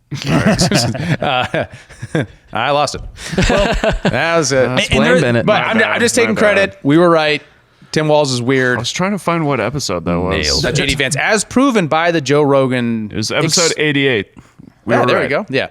Episode Way 88, ahead you're of right. it. 13 episodes. There's ago. a dynamic too here too, where I've had so many people message me that kind of fell for the JD Vance weird narrative and have been telling me that they watched JD Vance in long form podcasts on like with Theo Vaughn or Tim Dillon or the recent Rogan appearance. And they're just like, I kind of like this guy. He's like kind of cool and kind of a bro. Like totally. that tends to be the responses I'm getting from that type of stuff. So yeah, I don't know, but it is a thing where like this still feels kind of small potatoes for an October surprise to me. It doesn't feel like that big. It's just like, oh, he had a relationship in China and promised her that they'd marry, and then he just left, kind of a thing. Where he's like, You mean a man lied for sex? Is that what you're in China? You're suggesting? You're like, yeah. it was at Tiananmen Square. Yeah, so. yeah. He's inside the tank. Yeah, how long ago was this? Like this? 1989. Yeah, like I wasn't even alive. Yeah, so this is still like small potatoes to me. I think it does maybe add a little bit to the weird thing, but it doesn't seem like there still hasn't been anything that's like a bombshell October surprise to me on this. And there's an element here too where the Trump camp was probably preparing all this October surprise stuff on Biden, and they probably put a ton of resources towards it earlier on in the campaign, and then all of a sudden, you got a flip flop. Yep. Well, you should just talk to Candace Owens. Yeah, some of the Candace stuff on Kamala, we'll see. It's interesting. It's hard to ground though. It's very hard to complicated. ground. Yeah, there's a lot of he said she said type of stuff in the Candace reporting on Kamala right now. There's allegations being made about a first husband that has never been talked about, has basically been scrubbed. She allegedly married a Canadian dude. Her mother's involvement with MK Ultra. Ooh, yeah. There's like intelligence ties that might exist there, but it's still like it's not super grounded yet. You know, it's one of these things where like there might be stuff there, and there's a lot of polling at things, but it's not quite all together yet. Also elements of somebody getting killed and cartel ties as well during her time with the DAA. Yeah, a public defender. Which is interesting. But there's a lot potentially there, but we don't. There's not enough resources, obviously, put on the ground yet to pull together the material evidence of some of these claims. Yeah, she's been like interviewing people that know her and had or knew her some sort of parents. relationships with her parents. There's a lot of weird stuff. There's some of the strangest stuff to me in that dynamic with the Kamala stuff is just the strange like family dynamics. One, family involvement with the Rastafarians is interesting over in Jamaica because there's a lot of murders and stuff that's going on during that time period. I'm not super well informed on that history fully, but also just like the people, Jamaica, part of the Proud Boys. the people used, It's a new connection here. the people that she put as photos in her book for her biography are not the actual people that are being referenced in the book. And there's a lot of like kind of just the Caucasian side of the family doesn't really exist and only elevating the black side of the family. And there's kind of that mythological creation that's happening with her biography. And there's like that stuff. It's just strange. It's weird. There's I do remember in the book, she referenced going to visit her like aunt and uncle in Harlem, and later it's like addressed that they're not actually related. They're actually just family like friends. family friends that she calls her aunt and uncle. So so they're putting pictures and it's like aunt and uncle, whoever, and they're not her family. Like they're not actually blood relatives, but it's part of the adding to the more, which gets into the weird, like, well, Kamala used to always be like Indian DA back in, like back in the day, and like she's 50% Indian, and there's like a question on how black is she, and there's almost a question of, is this like a Pocahontas thing? Right? Where it's like, is she even 1/8, which is kind of the legal requirement for calling yourself black or calling yourself any minority group, is that you have to have at least 1/8. Legal requirement? All of a sudden, she's it's part of and that's the thing too, is she was on a podcast, and she just started talking about the 1/8, like the one drop rule, which is this 1/8 requirement. Was that the at one point Charlemagne the God one? No, it was a different one. I can't remember who it was. Shannon Sharp? It wasn't Shannon Sharp either. It was a different one. Where she just like started talking about this, and you're just like, what is going on? Like, why are you talking about this? That was a thing. It was very, but yeah, it's this 1/8 rule with the Civil Rights Act about claiming certain ethnicities. Yeah. Well, I'm just surprised that it's difficult to prove this genealogically. Like, this isn't very far back. We're talking about parents and grandparents here, not like 8 generations. Like, you'd think this would be pretty easy to trace. There's also dynamics with like name changes. But one of the points that's been made in kind of this investigation is that's a common thing with communists. Is in a lot of these like communist groups, they often change their names. It was all the time. smoke. It was the 2 former NBA guys. That was the one where she's talking about it. Yeah, that's right. Yeah, so like, cause like there's dynamics of like birth certificates being mislabeled or people having different last names, and like stuff with her dad on that, who was like a devout communist. And if you're thinking about back then of communists at that time period who were kind of like, oh, we're in the revolution and all this stuff, right? Like there's probably a bunch of name changes that are going on because that's what communists did. So, it gets confusing and muddy, right? And it's one of those things where it's like, there's not really an October surprise here yet, probably because we're so close to the election, but there's like a spirit of truth that probably exists in there, and we don't actually know what it is in the moment. If she does win the election, you're in a position where there's a lot of investigative reporting that could really advance someone's career. It would require so real there's gonna be journalism. A lot of that. Yeah, well, it's going to be a lot. But what about access? Yeah, well, that's the question. Yeah, What about access? So one of the things that did happen, a bit of a surprise because most people forgot about him, is Steve Bannon got out of jail this week. For those that don't know, who is Steve Bannon? He was a strategist, a former television producer, all kinds of Hollywood type guy. Who basically got into trouble as the chief of staff at one point for the Trump administration. He got put into prison for failure to comply with a congressional request for his testimony into a January 6th committee. He did so under the advisory of his lawyers under executive privilege. What's interesting here is you have this thing that the Kamala campaign has done, another inoculation tactic of accusing Trump of going to put in prison his political opponents if he becomes president. Now, he didn't do that last time, despite even promising to, in a sense, when You'd he be in accused jail. Hillary Clinton of violating the law, which could have been a felony, really. But he didn't. And he also didn't put Eric Holder in prison, for example, when he failed to show up to a congressional testimony on Operation Fast and Furious during the Obama administration. Eric Holder was Obama's attorney general. Yeah, which is as important of a position as Secretary of State at the time, or Vice President, which is what Hillary was when he was making that case. Scandal-free. Scandal-free. Obama's administration, scandal-free, no scandals. Not a single one. It was squeaky clean. You'll hear more about Operation Fast and Furious in one of our upcoming monologues, so keep an eye out for that. Ooh, yeah. Good drop. And Fast and Furious was gun running to the cartels in Mexico. It was American-sponsored gun running to the cartels, right? Yeah. The American government would never do that. Scandal-free. Scandal-free. So that is an interesting thing here, because there's a lot of those types of dynamics that exist with the Democrats right now, where they're like, oh my God, they're going to do this thing. And it's just like, you're already doing that. Yeah. Like going after lawfare with your political opponents, right?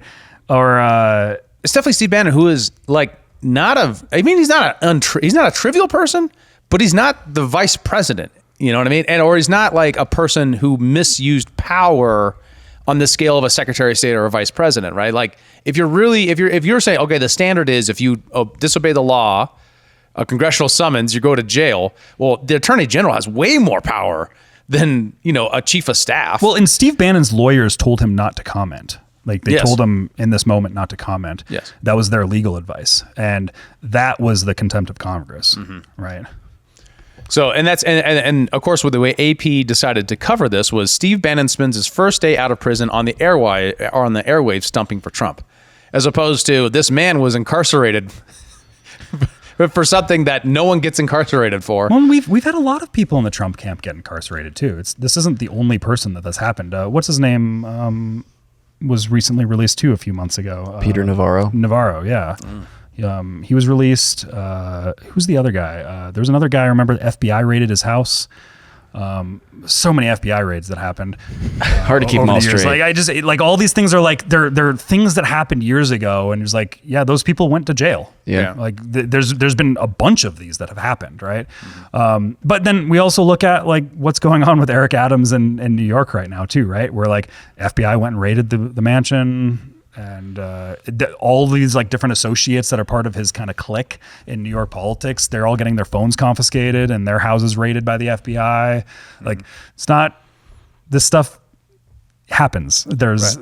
We're not this like squeaky clean country where it's like, Roger Stone, there's not who you're thinking of? Roger Stone got hit. He got hit by the FBI raid. And this traces itself back to the Tea Party. The Barack Obama administration. IRS. Had the IRS go after Tea Party groups, denying them 501c3 status so that they couldn't have legal fundraising for their education campaigns that they were doing.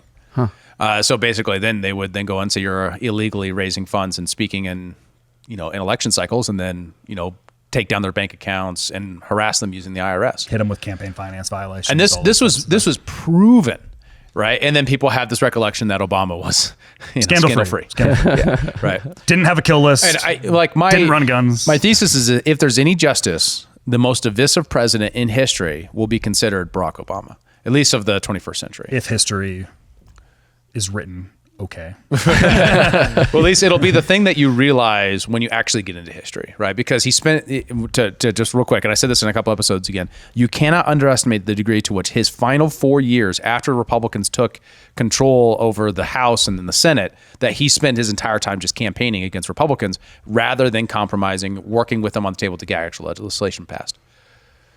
So that's what established this. They blame it on Trump, but it was Obama that created it. So the other one is kind of like this narratives that are forming around what are the issues that are driving this election season and how that is unique. It divvies it up in very interesting ways, male, female, and then on issue, which also track by that. So on one side, you have the abortion/IVF election is how it's kind of being articulated. And this goes all the way back to April. This is a Brookings Institution analysis of the commentary around these things. And one of the things you see is that abortion/IVF has become the top issue for women and Democrats in their turnout election efforts. Well, and it's like we've said over the last few episodes, is this election really seems to be male versus female in a lot of ways. And it seems to be the abortion issue really hits women and the economy issue really hits men. Like that seems to be the dynamic of what each side cares about in that. And that's why all the Democrats have in all of their advertising is just abortion, abortion, abortion. And you'll notice the way that the corporate press covers this. They'll say women have these legitimate concerns about abortion and autonomy in their bodies. And then the New York Times puts out an economy piece which says inflation is basically back to normal. Why do voters still feel blah? Blah? Yeah. So one of the things about this article that's interesting is it's a time slice bias error, right? It says these people are just complaining about this, but all of our measures suggest that the economy is doing fine now. So why did they say that? Well, because people's time preference is their lives, not just the unit of metric measurement of since the last 8 months, which is the inflation numbers that you're drawing on. Yeah, it's like, okay, inflation went back down to 3%. It's pretty good. We solved the inflation problem. But it's like, yeah, but that doesn't fix all of the inflation that had happened, right? Exactly. Like there was a point where it was like 20%. Yeah. Yeah, it's like the graph went sharply up and now it's just going slightly up. Yeah, but because that's the world we live in, where it's just like, no, we can never have a deflationary environment. Everything always has to be 2% no matter what. That's the magic number that we have to hit. It's like, but if there's that time where inflation fails and we accidentally have 20% for a year, oops. It's like, well, at least we got it back to 2%. It's still only going up 2%. Yeah, well, and I mean, I love how the headline completely contrasts with the first sentence of this article. Grocery inflation has been cooling sharply, but Tamira Flamer 27 says she hasn't noticed. What she knows is that paper plates and meat remain more expensive than they were a few years ago. Yeah. Yeah, Exactly. Yeah. obviously. Yeah, right. Well, clearly she's just bleh. She's just, But also they do the same thing with immigration too. The last 4 years, it's like they finally did something, like 6 months ago to get it down. And they're like, immigration numbers are lower than they were with Trump. And it's like, yeah, but you're ignoring the millions of people you let in first. Right. They're still here. Yeah. They're still here. It's pretty. I watched the James O'Keefe documentary Line in the Sand on Tucker's network recently, which is the immigration documentary they did. It's hard not to look at it after seeing that reporting. It's hard not to look at it as like government sponsored child trafficking, like through NGO. Oh yeah, through NGOs. Like, and it's sort of like the censorship industrial complex where everything's just done through NGOs. So it's like, it's not like really the government, but it's like kind of the government. And there's a bunch of funding that's coming from the government, and they're just like housing children away from their parents and not like letting their parents see them and things like it's. And then people making $500,000 a year on it, right? Oh yeah, like in salaries, like it's just going to your immigration point. Like it's the immigration problem is like. Sorry to get us off topic. No, that's okay. It's also a question. Both that and inflation is a question of what is the truth and what are the numbers, right? CPI is a measurement. It isn't inflation itself. When people say inflation is this, what they're talking about is the Consumer Price Index's measurement of inflation through a very complicated process that includes some things and discludes some things, tries to make adjustments to get a true measurement, but it is in itself your experience of the economy. If you're still having a hard time making rent, which isn't included in inflation in the CPI, you don't care. that what the CPI numbers are, because you can't make rent or your mortgage or taxes on your property because of increased valuation has now driven up your property taxes. Each of those steps all create the impression of regular people, which should be the inviolable, right? Or as the uncriticable, it should be the measurement that really matters, is how do people actually feel? As consumer prices, as right now, Democrats are confident about the economy and independents, Republicans are low in the economy, that should be all the signal you need. Because right then you're saying, okay, people can't make rent. Yeah. Well, and the same thing with immigration, right? Where we're debating how many illegal immigrants there are. When do we count the border success? When is she the border drawer? All those things are all just meant to make it confusing about what's actually happening, as opposed to, wait, if you look at the town of Springfield, Ohio, they've had their population increase by 30% in 3 years. Yeah. CPI is also just, it's a manipulatable number. Well, exactly. And that was what it comes down to. That was going to be my question, is like, why isn't rent included in the CPI? That is one of the main expenses that a household has to bear. I mean, isn't energy also excluded? Yeah, they use a different measure than rent. It's meant to capture the same thing, but obviously it just so happens it's been a criticism from a long time by the Austrians of this kind of macroeconomic approach, is that it tries to get at a true measurement, but it always seems to happen to go in the direction of undervaluing the consumer experience of inflation. Right. So it's really outdated how they get the data. They like go in with like pen and paper into grocery stores and be like, "Ooh, look at that." Yeah. It's like very like government inefficient. Yeah, it's owner's equivalent rent is what they use, which is like, I don't know, some sort of strange proxy that obviously doesn't communicate the reality of the situation very well. At least the criticism has always been that it undervalues what people's actual experience is. Yeah. And then that whole point being the measurement isn't what the experience is. The other part of that is, I think the issue that, as I see things breaking down, is the difference between the blob and kind of Washington lead insiders and populism as the dividing issue that is going to decide this. Now, the left isn't taking, like, I really support the blob, but when you look at the way that why the dynamic of the unity ticket is the way it is, I think this RFK clip really articulates how we found this place with Trump, where he's drawing so many libertarian and kind of Reagan Democrat liberals into his administration. The Democratic Party today is no longer the party that is skeptical of the CIA. The CIA and the neocons wrote Kamala Harris's speech at the Democratic Convention, the most bellicose, pugnacious speech that we've ever seen at a Democratic convention. Before she went on, she was immediately preceded by a former CIA director. This would be unthinkable in the Democratic Party I grew up in. They've become the party of the swamp. They've become the party of Wall Street, of big tech, of big data, of big pharma, of big ag, big chemical, and the military-industrial complex. Men who are liberals are betas.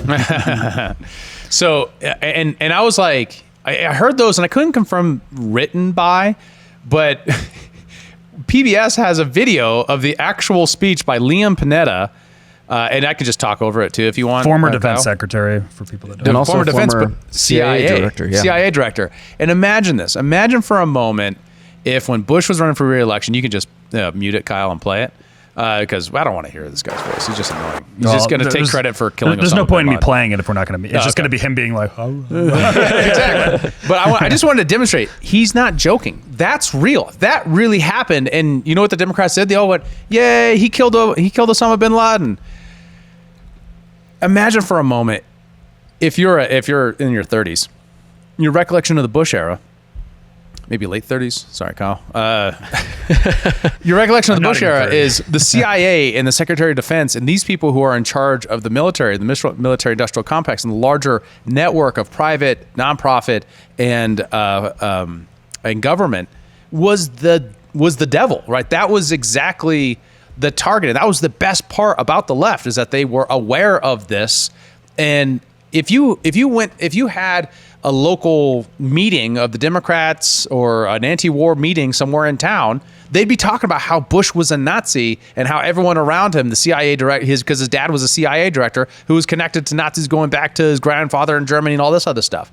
That was mainstream leftism at the point of 2007, right? 2008. Where did that go?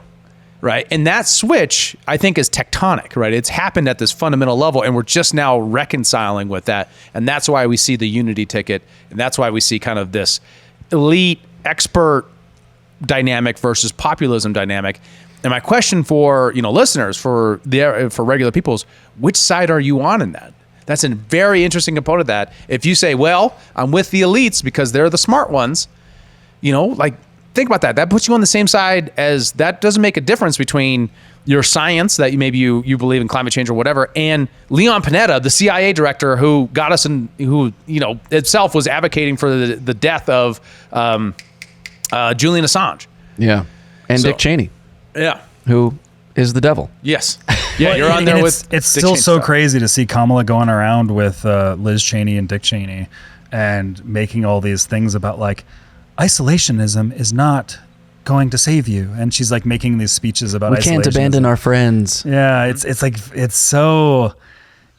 just shows this political realignment right now is so for exactly what it is, and everything comes down to foreign policy at the end of the day. That's where most of this really lies. There is no domestic policy. There is no real domestic policy. Everything is foreign policy. That's the Mike Benz quote. Well, and she sounds like Bill Kristol when she talks like that, right? I mean, a really dumb Bill Kristol. and it's imagine being a supporter that's been a Democrat activist for decades, and then now being I'm with her. Right. What are you doing? Yeah, I'm with her for more interventionism. Right? Yeah, it's that's not what you were 2 decades ago. What happened? I remember being shocked by this with the invasion in Ukraine, of immediately going on and having people that I'd worked with from the left on Afghanistan withdrawal, on getting out of Iraq, and looking at their Twitter feeds and be like, why are you also supporting U.S. intervention in Ukraine? I don't understand what's going on here. And I would reach out to people and they'd be like, but you don't understand. The difference is, no, the rationale at this time, this was different. The rationale at this time was, well, Iraq is a small country being picked on by a big country called America, and Russia is a big country picking on a small country called Ukraine. It was that simple. It had nothing else to do with it. There was no deeper analysis of NATO expansion or anything like that. It's postmodern power dynamics. Completely, it was just that. It went down to their baseline principle, which was big, powerful thing bad, small country good. That's exactly what Kamala said. Verbatim. Russia is a big country. The thing is, you're right. Then it's not really that's literally what she said. Not even being hyperbolic. Barely a paraphrase. It's almost a quote. So sophomoric of her Kamala was in the understanding room. of this. It was she loves Venn diagrams, and you have. You have Venn diagrams. Well, it is. The Neo Bros use a lot of Venn diagrams. They do. It is an interesting thing too, where I'm just seeing it with people in my own life. A lot of libertarian types are kind of they weren't really with Trump. They might be quasi right wing, but they're not. They were never with Trump before. In 2016, 2020, that have all told me they're voting for Trump this time. And it's hush hush quiet. It's before in 2016 and 2020, it was always you had the quiet Trump supporter, and then you had all the people that I just can't do it. And now the quiet Trump supporters are now very loud Trump supporters. And now all the people that are I just can't do it, they're now quiet Trump supporters. Yeah. There's an Overton window that has shifted in that dynamic. And I'm seeing it just with the people I know in my life. Well, I think part of it is Trump had a very smart strategy to actually cultivate the libertarian vote. I don't think you can underestimate what it meant for him to say, no. You see, the vision is to eliminate income taxes and replace it with tariffs.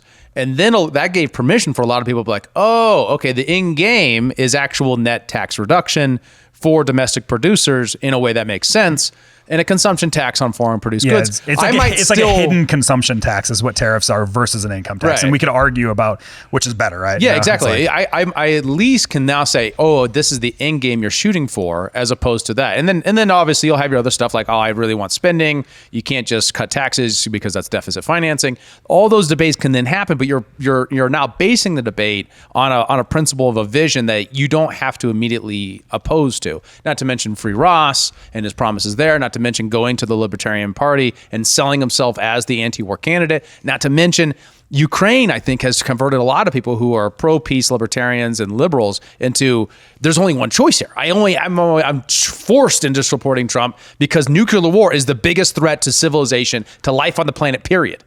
Right. And so a lot of people are just going to go that way. I think that's sensible. Well, it's true. And I came across an interesting tweet this morning from someone who said, it was Holden Collada, said, Ron Paul and the Libertarian Party are already a big winner in the 2024 election. RFK Jr. said the Federal Reserve is a, quote, criminal agency.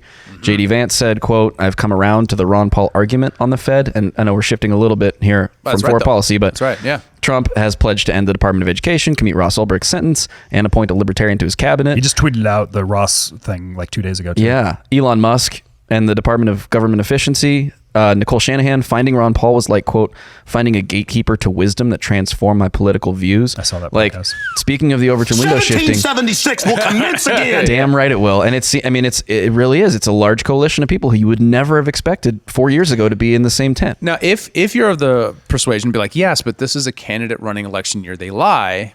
You're right.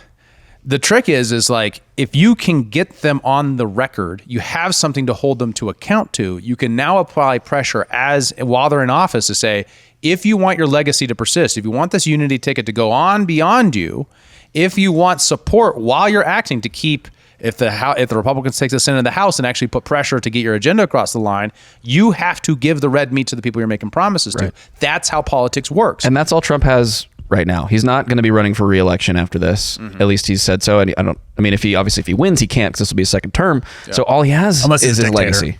Yeah, right, true. Unless he suspends democracy and all that stuff, which might happen. You never know. Well, and it's a thing too, because like I've pretty much since 2016, I've always thought the symbol that Trump represented was important, but my critiques and problems with him was always staffing. It was like the people he put in around him. I was just like, okay, you're just putting in John McCain essentially around you, and it's okay, nothing really changed, despite like the symbolic meaning of what his candidacy was. I thought was actually pretty important for the moment that we lived in. Yeah, right? I remember Liam talking about that when David was out, when he was on with us, where he was talking about having like Tom Cotton as part of his cabinet and all that shit. Yeah, but then now I'm seeing in 2024 the people that he's putting himself around, and him understanding and openly talking about it on all of these podcasts and at his rallies of the bad people he put around him. And I'm like, yeah, that was a bad person. And, it tells me that he has learned lessons, it seems like.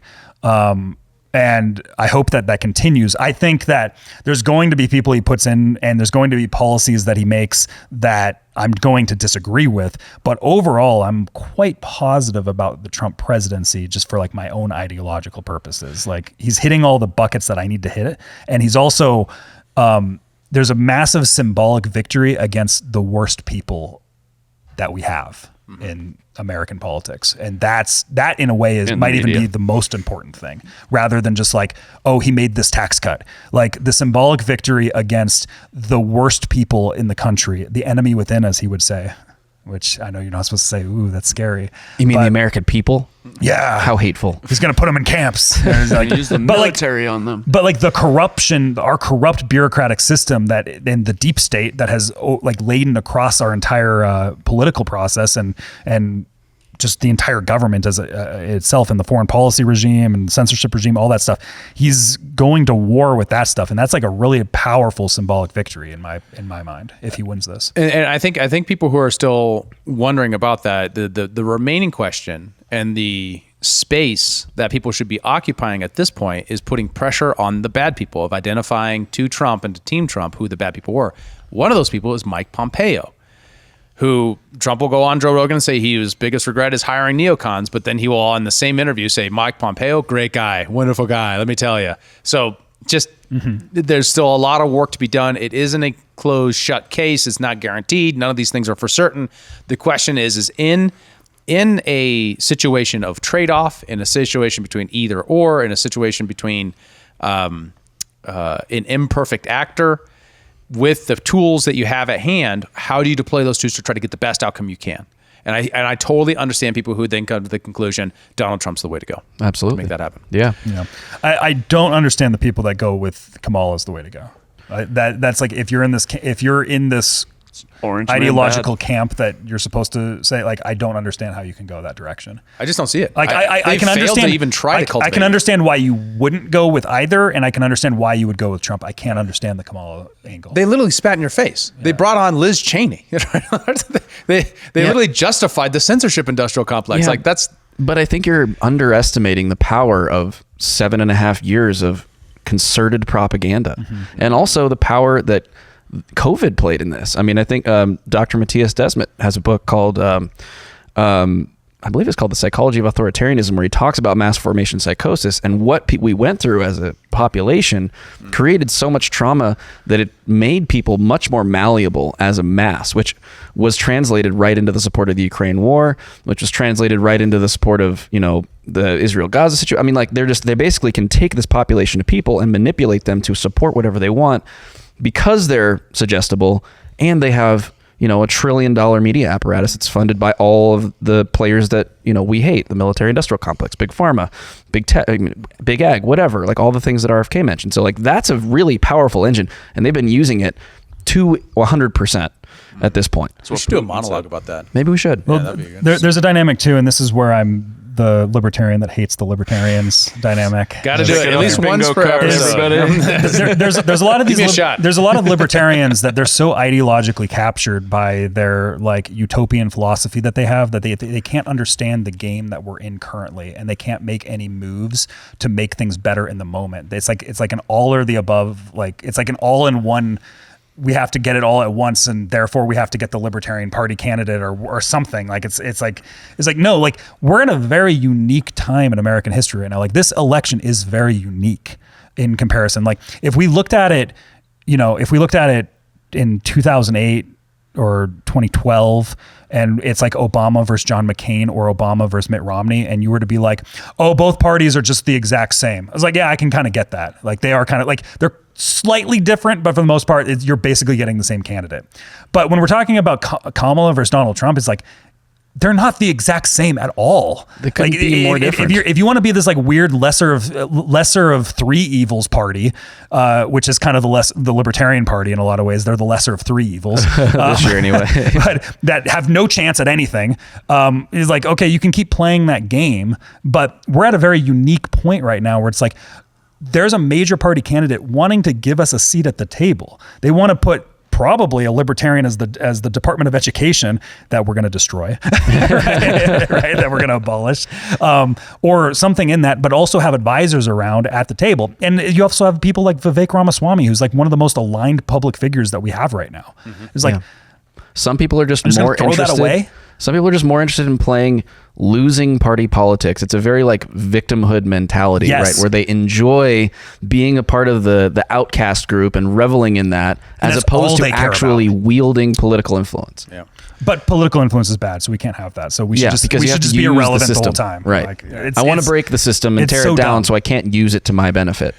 And people, they just want to sit there and book cope. They just want to sit there. They want to read their books. They want to take the test of like, oh, I'm a good anarcho-capitalist. I'm ideologically consistent. Yeah, it's like, oh, I'm the most ideological consistent. And it's like, like maybe we should actually do something. Yeah. Instead of just having a purity test pissing match. What did Trump say at the libertarian thing? Wasn't he like, you guys could keep getting your 3%? Yeah.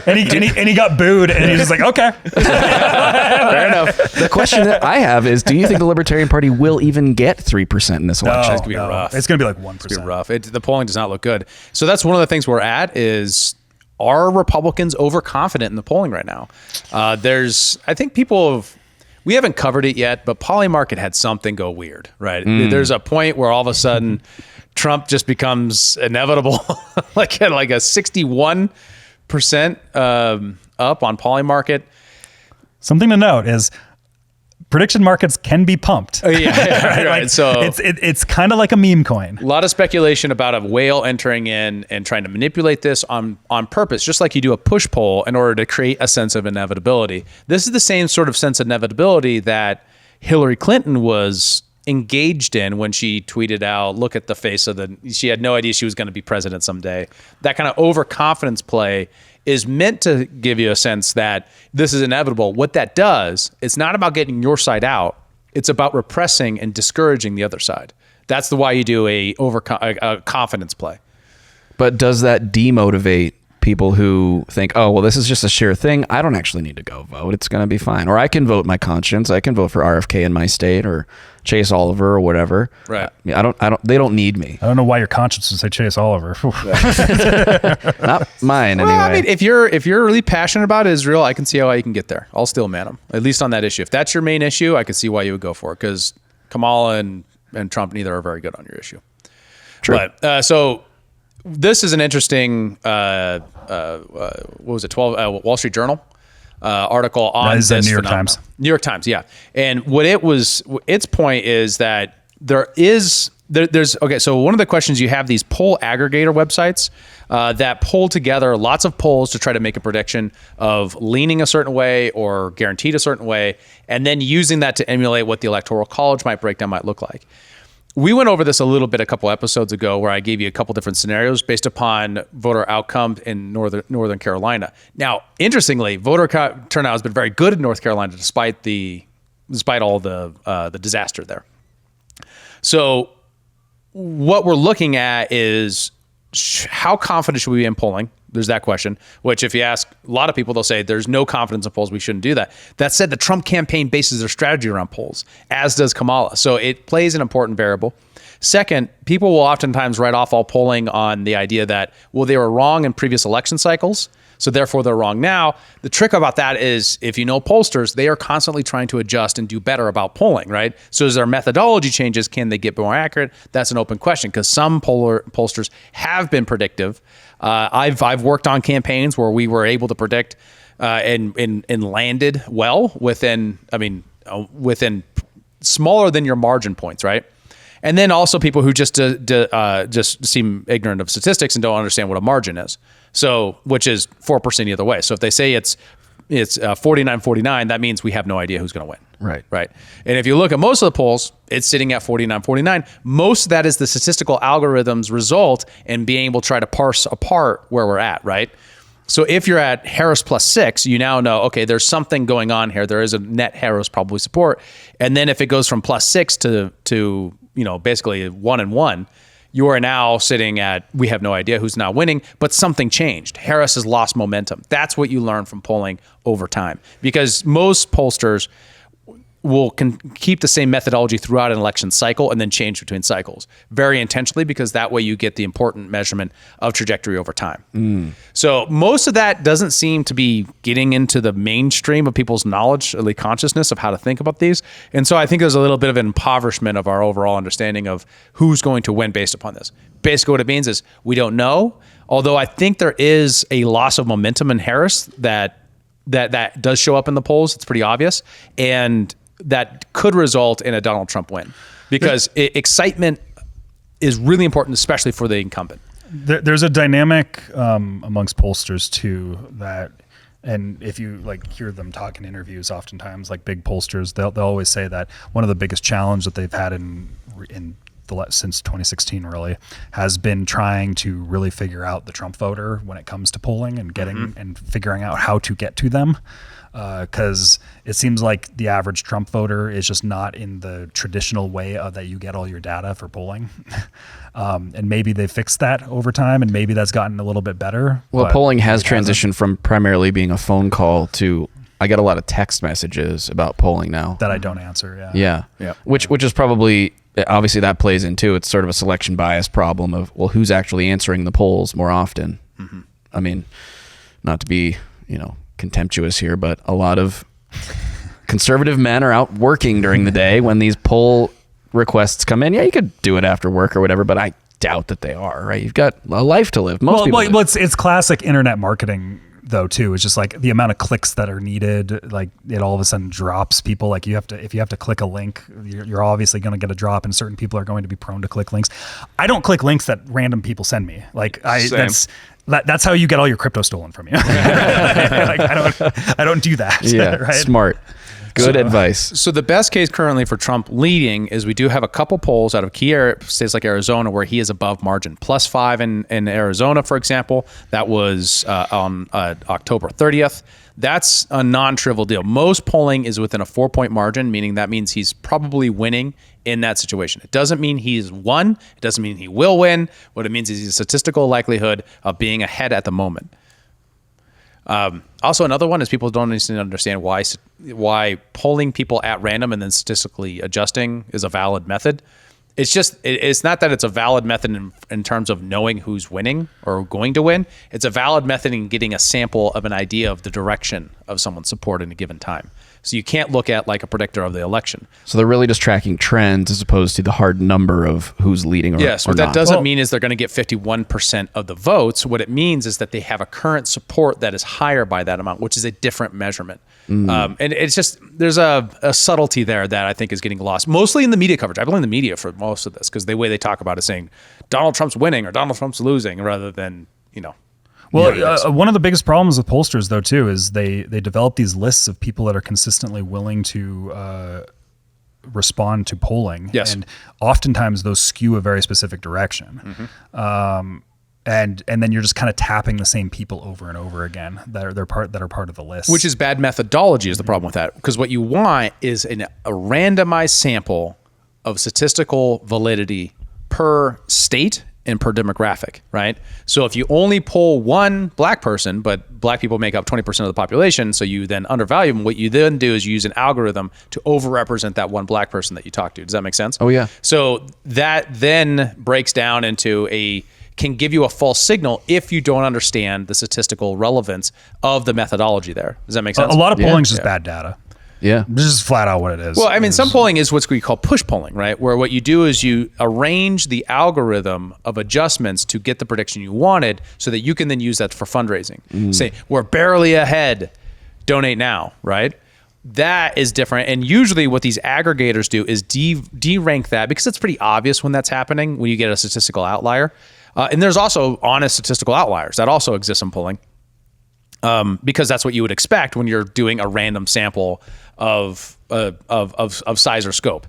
Almost no one polls on presidential level. So what we tend to do is we take all these state polls and then we pull them together via aggregators into a picture of the current state. And then we use that to then predict where the delegates are going to go. That is not a true thing, right? It is making an inference leap between the individual state support at any given time and where the actual result on election day is going to be. Interesting.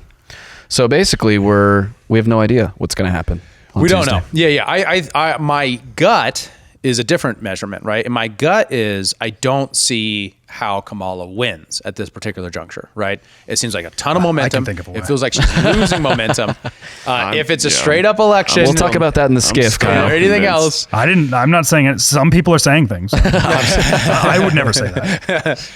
I think it's Trump's. I think Trump currently has the edge, personally, at the moment.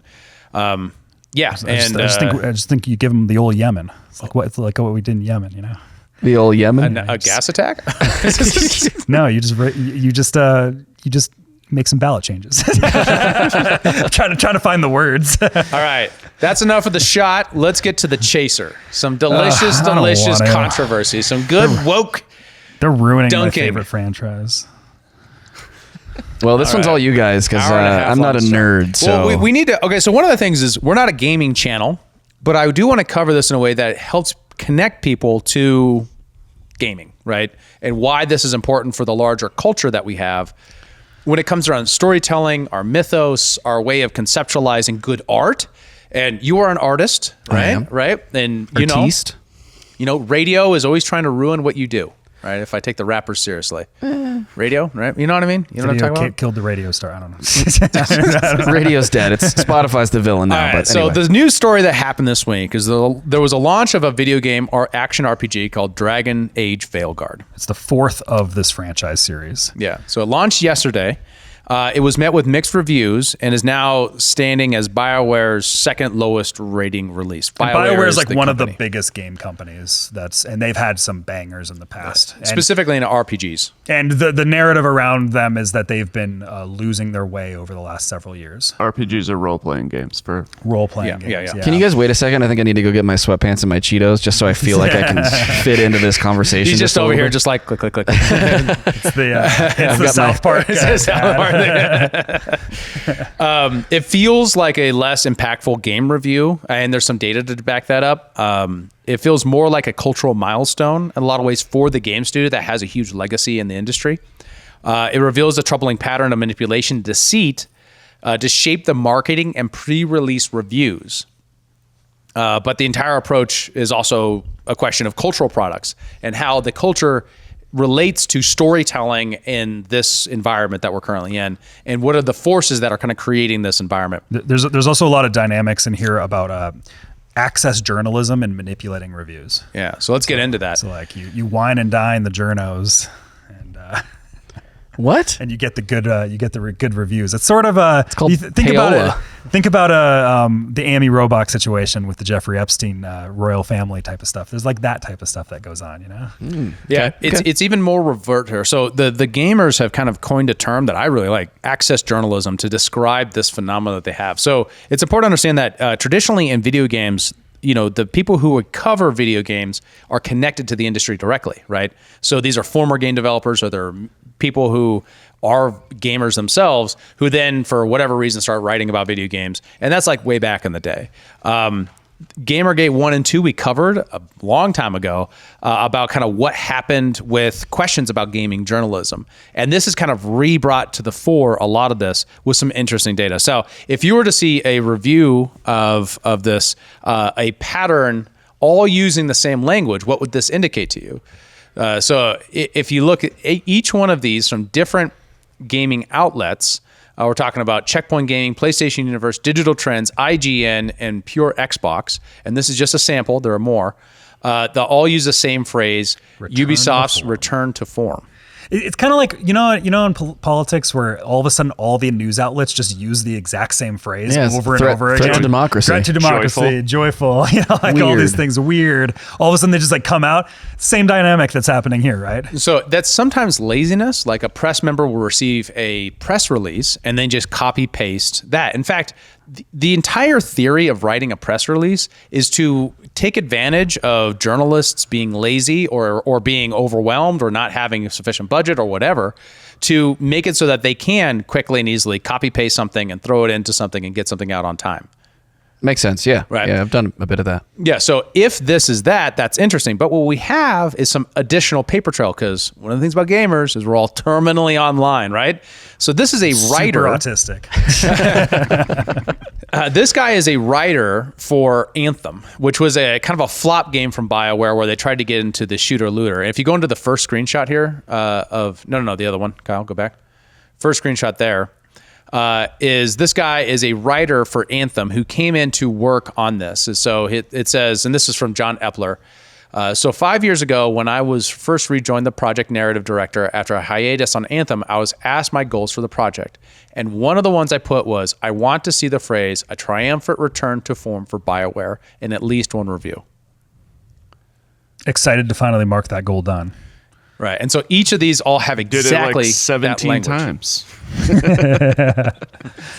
So obviously he talks about the dev cycle and all that kind of stuff, but this is an interesting component to this story, right? And here's more. All these articles with like 100 or 90, you know, rating views on it, all using return to form, BioWare's return to form everywhere. Interestingly, they might have mistranslated it in Portuguese to use like the wrong, what's the word? D instead of do. No, they use do instead of D in Portuguese. So it's like they mistranslated it while they copy pasted it. That's kind of funny. Google Translate fails again. So the other part of that, at least one of the things to point to in this, they're a multi-dollar company. Because video gaming has become such a massive, massive art form and media way to influence culture, we've had a consolidation of ownership over companies. So this is a ChatGPT visualization of who IGN owns, who Future PLC and Ziff Davis Media owns, which is almost all of the gaming outlets. There's another one, Vox, which owns Polygon. And to be clear, these are the media companies within the gaming industry. These are all the major ones. So they're all essentially owned by three companies. So did you know that PC Gamer is owned by the same people who own Games Radar, which own Eurogamer, which owns Xbox Magazine? on and on and on. A lot of these are all owned by the same group, and they all have the same corporate kind of overlords, Which right? again also has the ties back to, we always hear that it's like, oh, all of these media companies and news and politics, they're all owned by like the same 5 entities. Yeah, I was going to say this reminds me a lot of that map, right? The like whole 6 major corporate media infrastructure of all this, like it's every industry is like this. Like they're all conglomerating into this type of fashion, right? And so none of these media companies themselves are publicly traded, but Ziff Davis, Future, and IGN are. And with their public trading, a lot of them are being held by large capital financial firms. Like? I haven't been able to trace any of these guys to BlackRock, but it's very possible that in the pursuit of trying to cultivate an ESG score, you could encourage these sorts of things, at least through your media angle of that, right? We're going to encourage diversity in the game. We're going to encourage narratives that are inclusionary and things like that happen in the game. We don't have the smoking gun evidence of that, but I'm saying if it were there, this is how you would find it, is in this relationship that usually tiers up to large capital firms, and that's where we've seen it in other places. Are you trying to look it up now, Kyle? They do have an iShares trust, but yeah, no, I was just looking to see if there was any interesting financial entanglements. I would have to dig in a little bit further. Yeah, I ran out of time this week to be able to get that done. But so here's a screenshot this is from Fex Life. So this is an interesting accusation that came out is this is kind of press managed coverage of the game that you would use if you're a press manager. But what was accused of is selectively using early access review codes to give consumers a false impression about the game on release. In this Dragonage, the Vielguard review, we're going to be talking about why we're actually not doing a review for the Vielguard today, why this should matter to you, and why it's important. We don't normally make videos like this on the Fex for Life YouTube channel. We typically stay out of drama. You'd be hard-pressed to find more than a handful of these across the entire 3,000 some odd videos we've ever made. But what I want to talk about today is going to impact the way that you watch reviews today, the ones that are coming out today. And this information should not be kept from you. Before I get into that, though, just a little bit of background about Fex for Life's history with Dragonage. Dragonage Origins is one of my all-time favorite games. I get asked all the time, what are my top 5 games? And Dragonage Origins is consistently in that list. That has never changed in the entire time since I played that game. We also made a Dragonage Inquisition wiki in 2014 when that game launched. So we've been covering Dragonage for at least 10 years, maybe longer.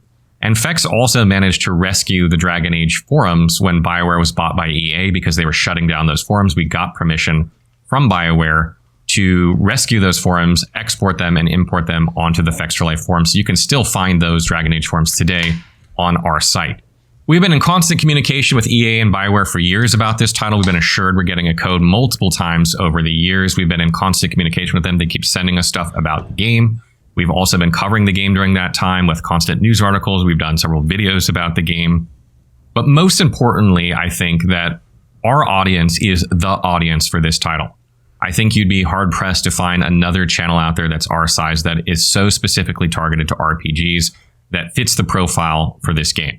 So following all this, we were invited by EA to attend a preview event for Dragonage, the Vielguard, in September, with a lot of other press and content creators. We were by no means the only ones doing this.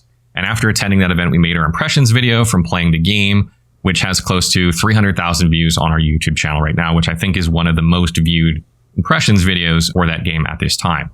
If you watch that video, the general sentiment is that we were cautiously optimistic about the game. We praised its gameplay, character depth, but we weren't completely sold about the storytelling in the long run, although we only got to play a very little bit of time, so we weren't entirely sure.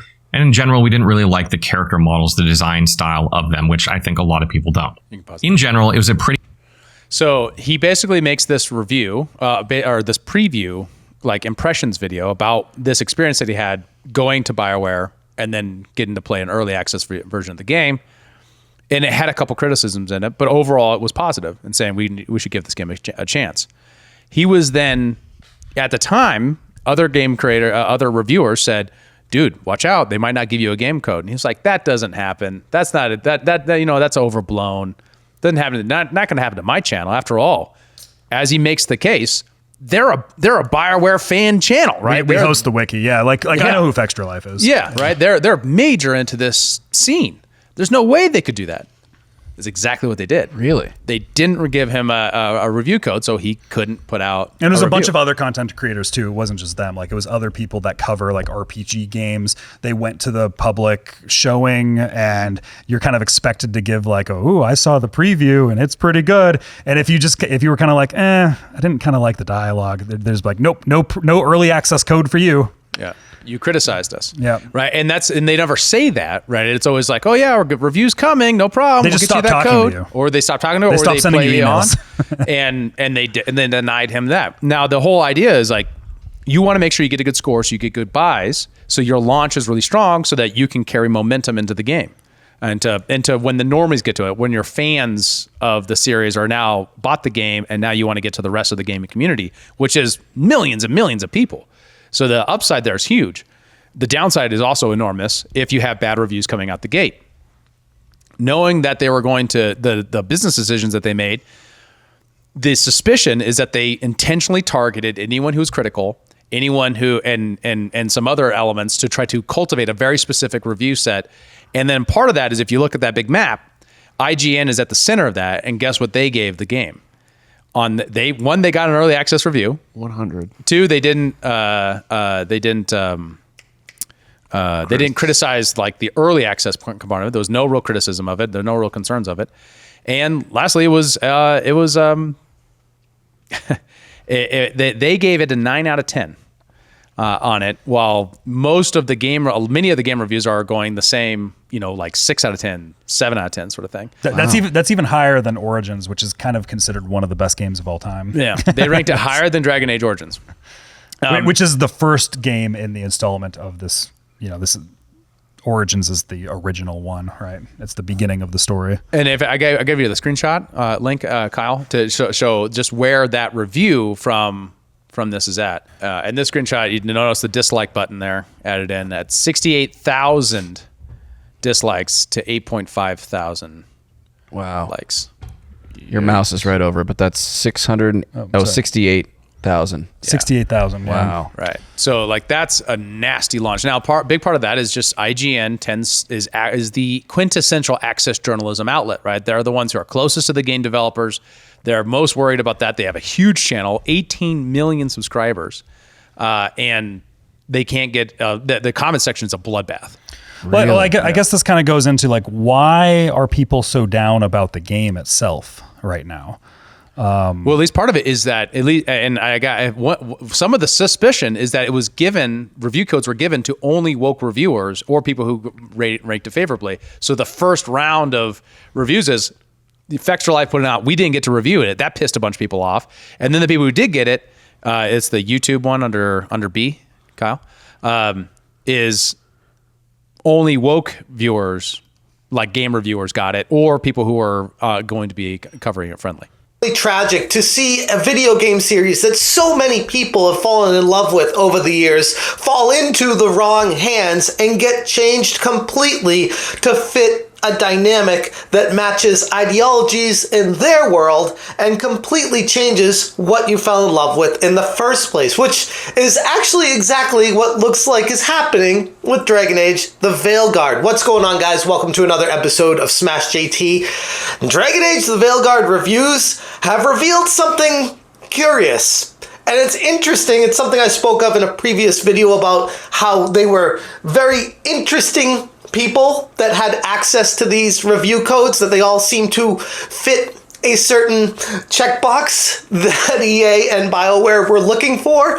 And because of that... For the audio-only listeners, it's going through a panning of different people's Twitter profiles, and they're kind of what you would expect. They're kind of all the woke, they all look very... they all have pronouns. They all have that archetype. Yeah. That was going to be how I described it. They all look kind of gay.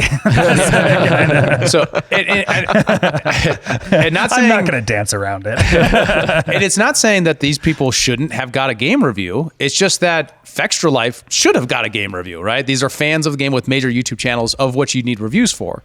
So if you're the press person in this, you're saying, okay, we're not going to give it to some, we're going to give it to others. We're going to make sure that we get the best score we can. That's access journalism, right? It says, I'm going to punish you if you give me if you give me anything other than a good review that I want as the video game maker in this case.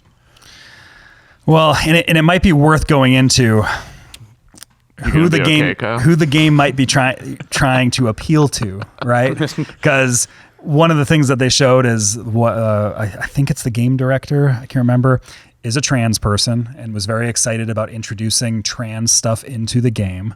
The game has trans character creation. You can, in your character creation, give your breast scars of having your, and you can do this. Yeah, there's top this whole thing with the, for top surgery and the character creation guide, and you can go in and do this thing where you go into a mirror and you're like, well, I was a man and now I'm a woman. And there's like all this stuff as part of character creation right now. And I think a lot of people are just kind of done with the pandering nature that is it's actually like way more overt than it has been in games past that had gamers all in the outrage. Like it's just far more overt. Really? Right? So this is like an order of magnitude worse than some of the DEI games that have existed previously. It feels like we're in a new era. Well, yeah, I mean, at least this year did, and we'll get into some other games that kind of did this. But there's kind of a couple things. There's the woke thing, and there's also like there's a corporatization thing going on here too, where we don't want to offend anybody, we want to include everybody, and so we're going to make a product that nobody likes, or at least that only the ideologically aware are going to like the most. And everyone else is going to tolerate the things that they don't necessarily like about it. Does that make sense? So we're going to try to cut that line, and we're not going to we're not going to ask the question, what is the world we're in? How do we build a compelling story? We're going to make sure we check boxes to make as palatable a game for as broad an audience as possible. So one way that expressed itself was in these role-playing games, you have conflict, personal conflict, like between characters who have different arcs and different interests in the game, right? And so part of what you're trying to do is build a team and go out and tackle saving the world, right? In this game, this is how it deals with inter-party conflict. And you just note the writing here and how it sounds. Emmerich, you clearly find talking about dragons boring. What? How? Who doesn't like dragons? Aren't you curious why Tash likes them as much as you like necromancy? The question crossed my mind. And maybe Emmerich could help demystify magic, Tash. See what I mean? That is not how you speak to adults. That is how you speak to a toddler when you are teaching them to share their Optimus Prime toy with their little brother. And it's a thing too where the game universe is so dark and it's so gritty. It's always been that way, and it's just like everything feels goofy, and the art direction too. It feels that's another part not of it. Correct. That's meant to be broad appeal. So notice how the heads are too big. What that is, these are actually shrunk from what they were. Really? They were bigger. Oh, you're right. Yeah. So they released a preview that was a controversy video. That the heads were way too big. So they shrunk them, and now they're like still too big, but they're not as too big as they were before. So why is that a thing? So the reason why you make the heads bigger is it makes people look like children. They look younger, so it tries to broaden the appeal to younger audiences. Oh.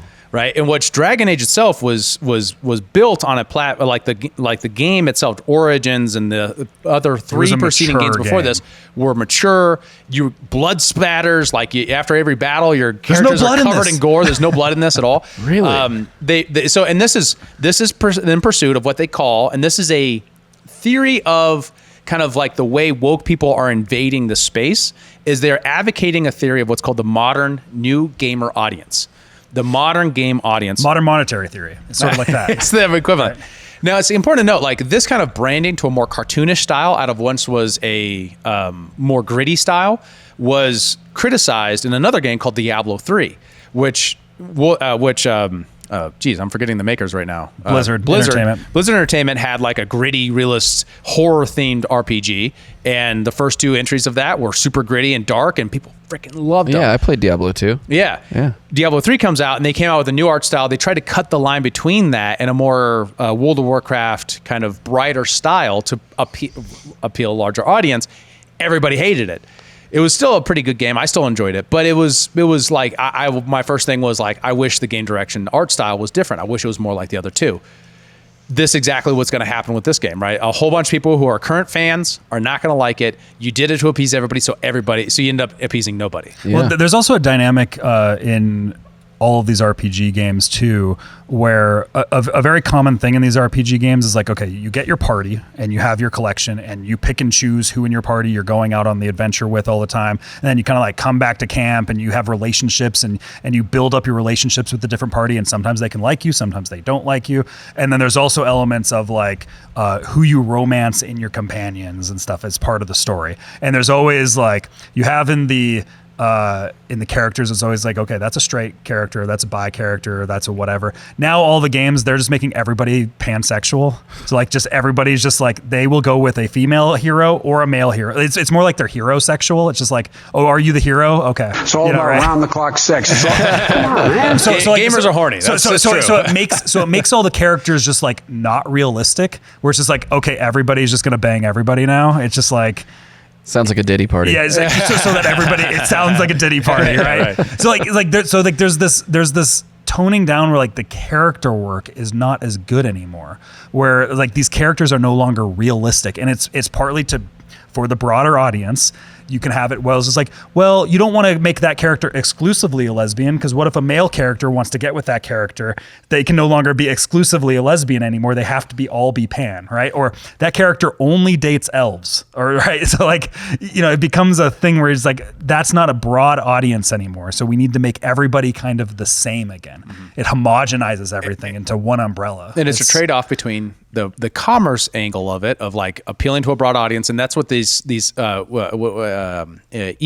owns BioWare now, right? They're a large video game firm that owns lots of brands underneath it. Yeah.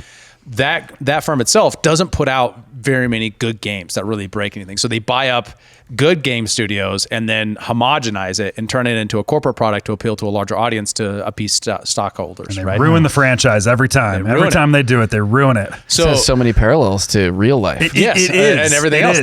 That's my point, right? So one of the things that's happened with this is there's a arc of saying, well, that's not how you make profits in games anymore. You don't make it, but if you look at Baldur's Gate 3, which came out only last year, it's a modern game, just as aesthetically appeasing, but it was capable of real character conflict between characters. Here's a good example of that. Look the other way, but here we are. You chose this. Spare me the justifications, coward. If anyone asks, I'll say you were transforming.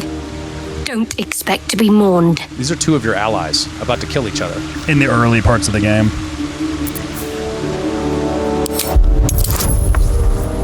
Gonna try to persuade her not to do it? Yeah, you roll for it to see if you can actually get her to not kill your ally. Yeah, so we can end it there. Yeah. That's so like that kind of tension, that kind of plot development is actually capable, and that doesn't turn anyone off. In fact, that's what makes people interested in the game. All throughout this game, there's no way to actually create those kind of moments because of this modern game audience phenomena. Wow. So it actually steals all of the juice out of it. It takes all the narrative interest. Yeah. Well, it's really interesting because you mentioned, they're trying to appeal to everyone, so they're really appealing to no one. That's like marketing 101. Right. As soon as you try to sell something to everybody, you get your niche, it fails, right? Because you're not going to be able to appease everyone. And this is like another interesting parallel from that to me is sort of like what's going on with women's sports, how we have trans athletes in women's sports. The debate is around, well, should there just be like a trans league or some separate entity that can facilitate athletics for people that have this lifestyle? And in gaming, you would think there could be the same thing. They could just make games that have that, and people that are trans can enjoy it, and then you can make regular games that regular people enjoy. Exactly right. And the problem with that is that for the exact same reason you don't start a trans league is the exact same reason you don't do that, is because when you do that, no one will watch the trans league and no one buys the game that's exclusively for that, right? So it seems more like impressing your values upon an audience as opposed to actually creating a marketable product. This is Alexander Dugin's critique of Western liberalism. Is it homogenizes everything under this false tolerance paradigm, but all it is actually just forceful application under one ideology. Yeah, it degrades everything on the edges and just kind of makes it all kind of milquetoast and lame. Right. So two good examples of that happened just this year are two games, Concord and Dustborn. I want to show you how woke Dustborn was. Because it's literally like wokeism, the game. And that is not an exaggeration. Fella you're with, the black kid, dresses like a writer. Does he know anything? Trigger. You are racist. There's a trigger option. That's the button. You can press a button to be triggered. So that's the equivalent of TransLeaks. That sold not at all copies. It was a complete flop. It lost the studio money, all that kind of stuff. Did Sex with Hitler sell more than that one?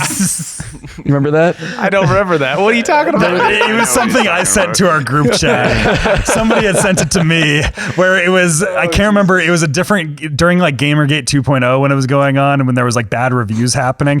It was like, Sex with Hitler, the video game, has better reviews than this. Right. So just like the left gets preachy on tone, like we talked about in the last issue, this also takes the same preachy tone. So when people cite this as wokeism, this preachy tone builds itself throughout the game in the dialogue. I had to watch Kamala on stage. So you have to watch I don't. They turned Isabella into something she is not. Snake's nose. She's still holding the ruby in her other hand. Maker's panties. I was so proud. Shit. They're still holding it. Sorry.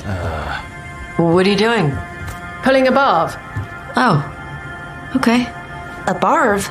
Tradition in the Lords of Fortune from one of our old members, Barv. Good guy, but like most of us, his plans went sideways a lot.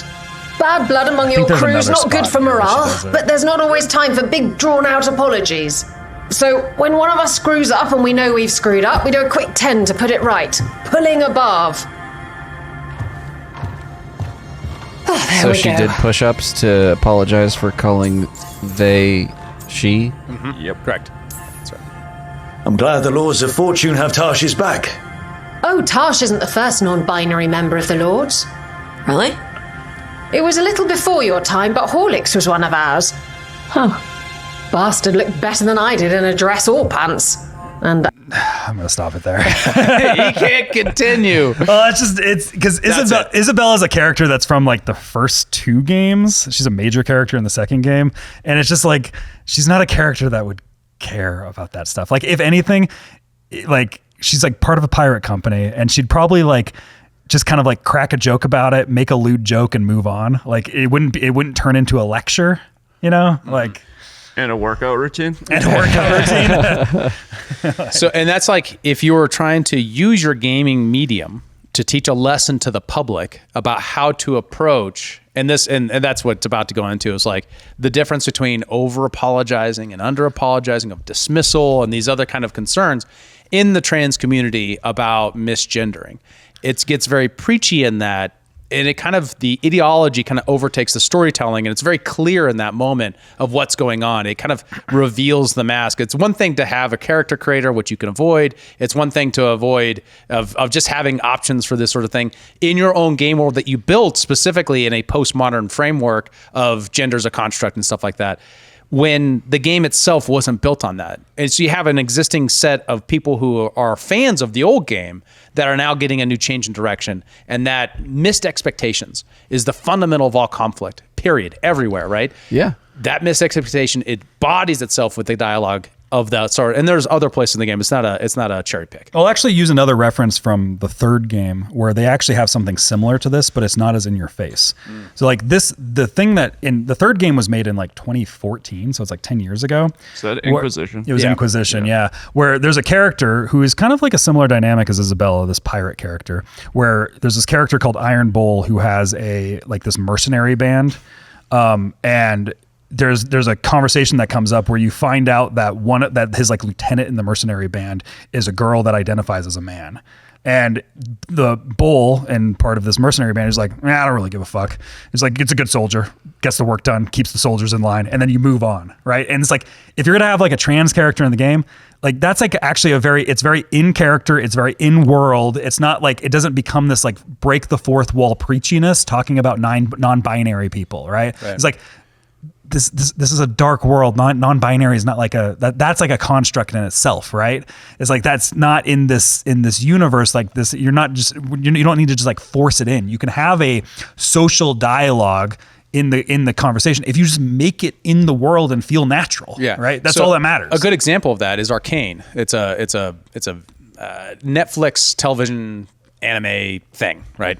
And it itself is built from the ground up with the idea that there is no racism or genderism or whatever, that these constructs are constructs socially, and it tells a good story within that framework without making that fourth wall breaking preachiness that people dislike. That's what I would call Stalinist approach to art, right? It places the revolution of the proletariat ahead of making good music, good movies, good video games, these other things. Once you do that, and this is something that's been alive for a long time on the right, when you make like a Christian movie that's preachy to the public, it doesn't do as well. But you make The Passion of Christ, which is a good movie, it does reach a lot of people. Does that make sense? Yeah.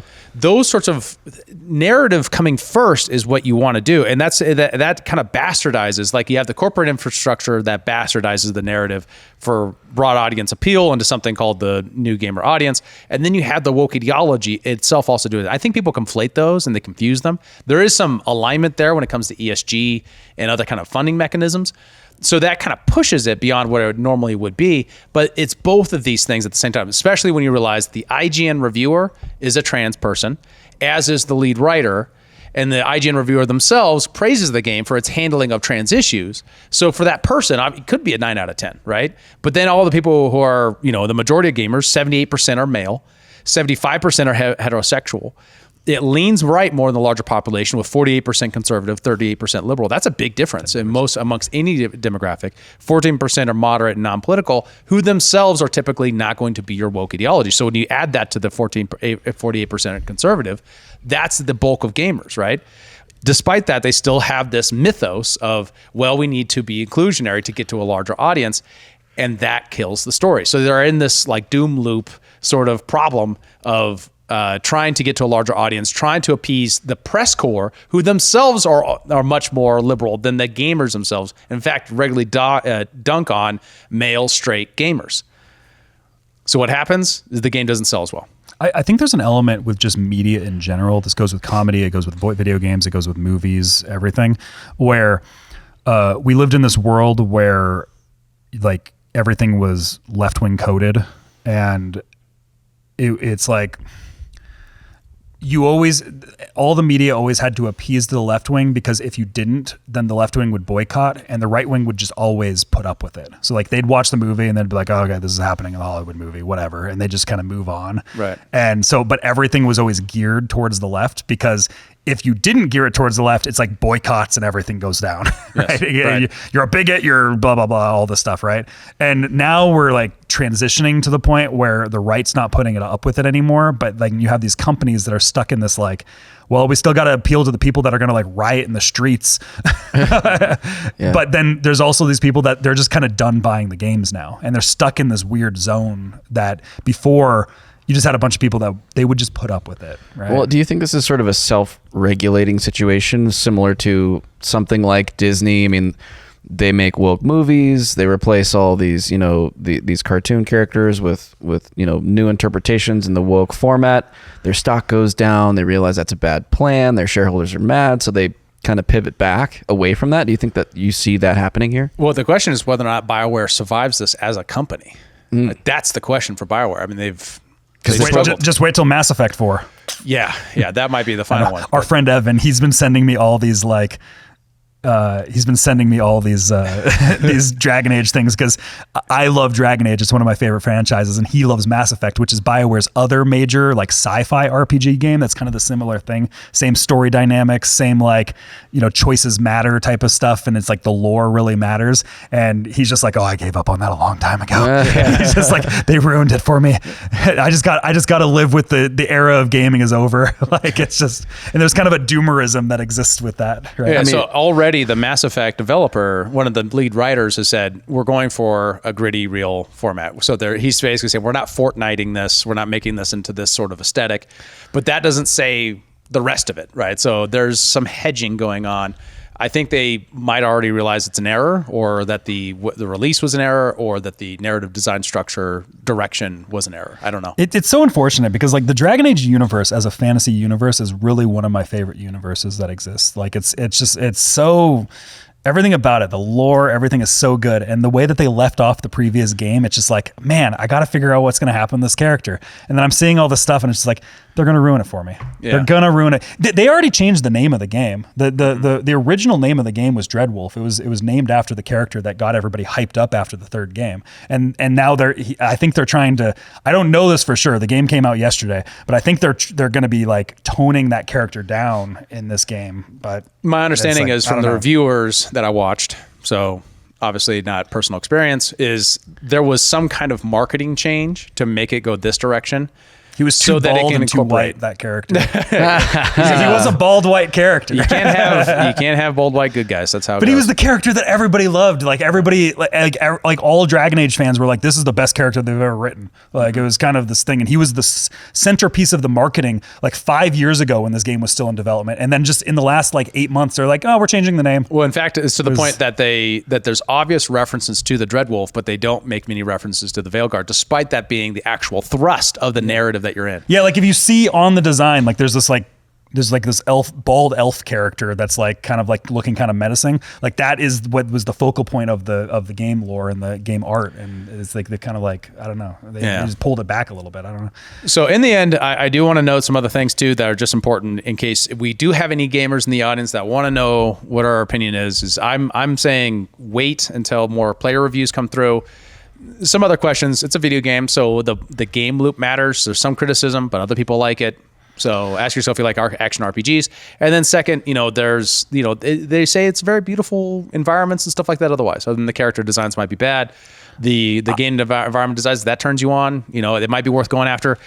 I was honestly surprised. I was looking through the Steam reviews and it was at like a 78% from just like user feedback. Right. And most of the feedback was like, it's not optimized well for this system. And then there was also feedback that was like, I kind of wish it wasn't as goofy.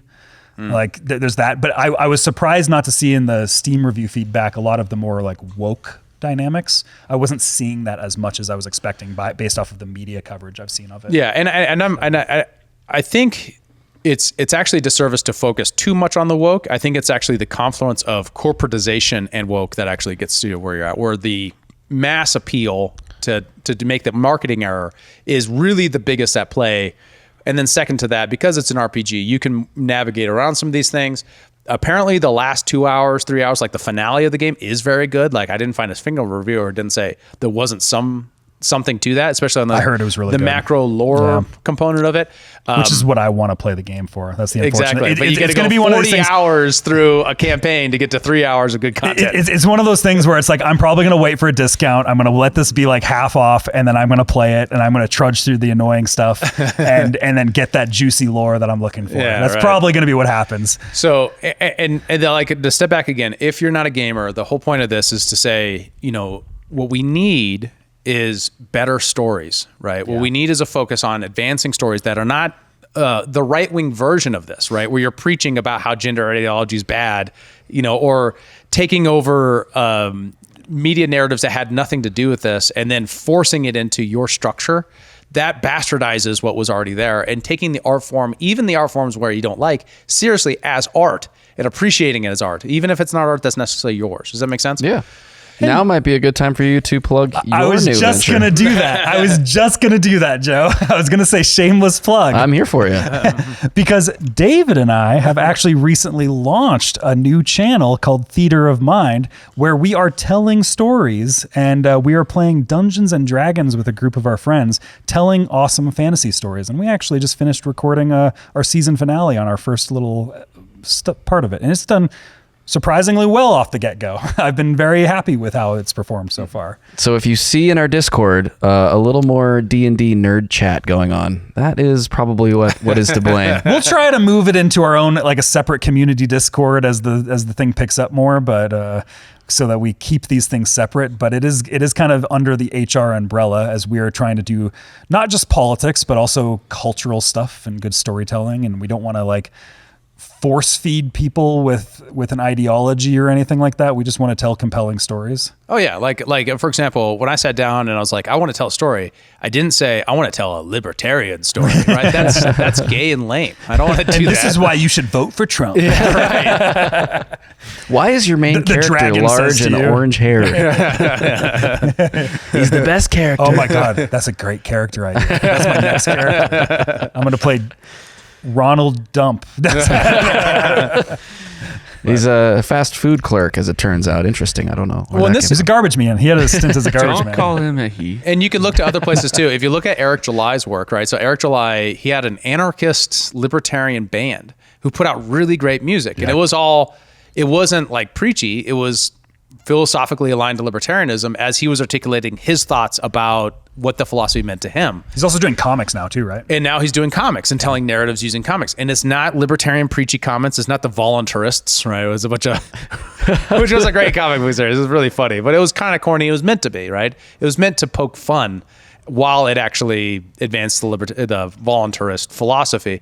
That sort of efforts, they don't do as well as telling good stories and taking up cultural space by doing something compelling. So go support those to the good people doing that kind of good work. And we need more of that. So if you're out there, especially when you're young, I remember when I was my mid 20s and we were going to college and we were doing the Ron Paul thing.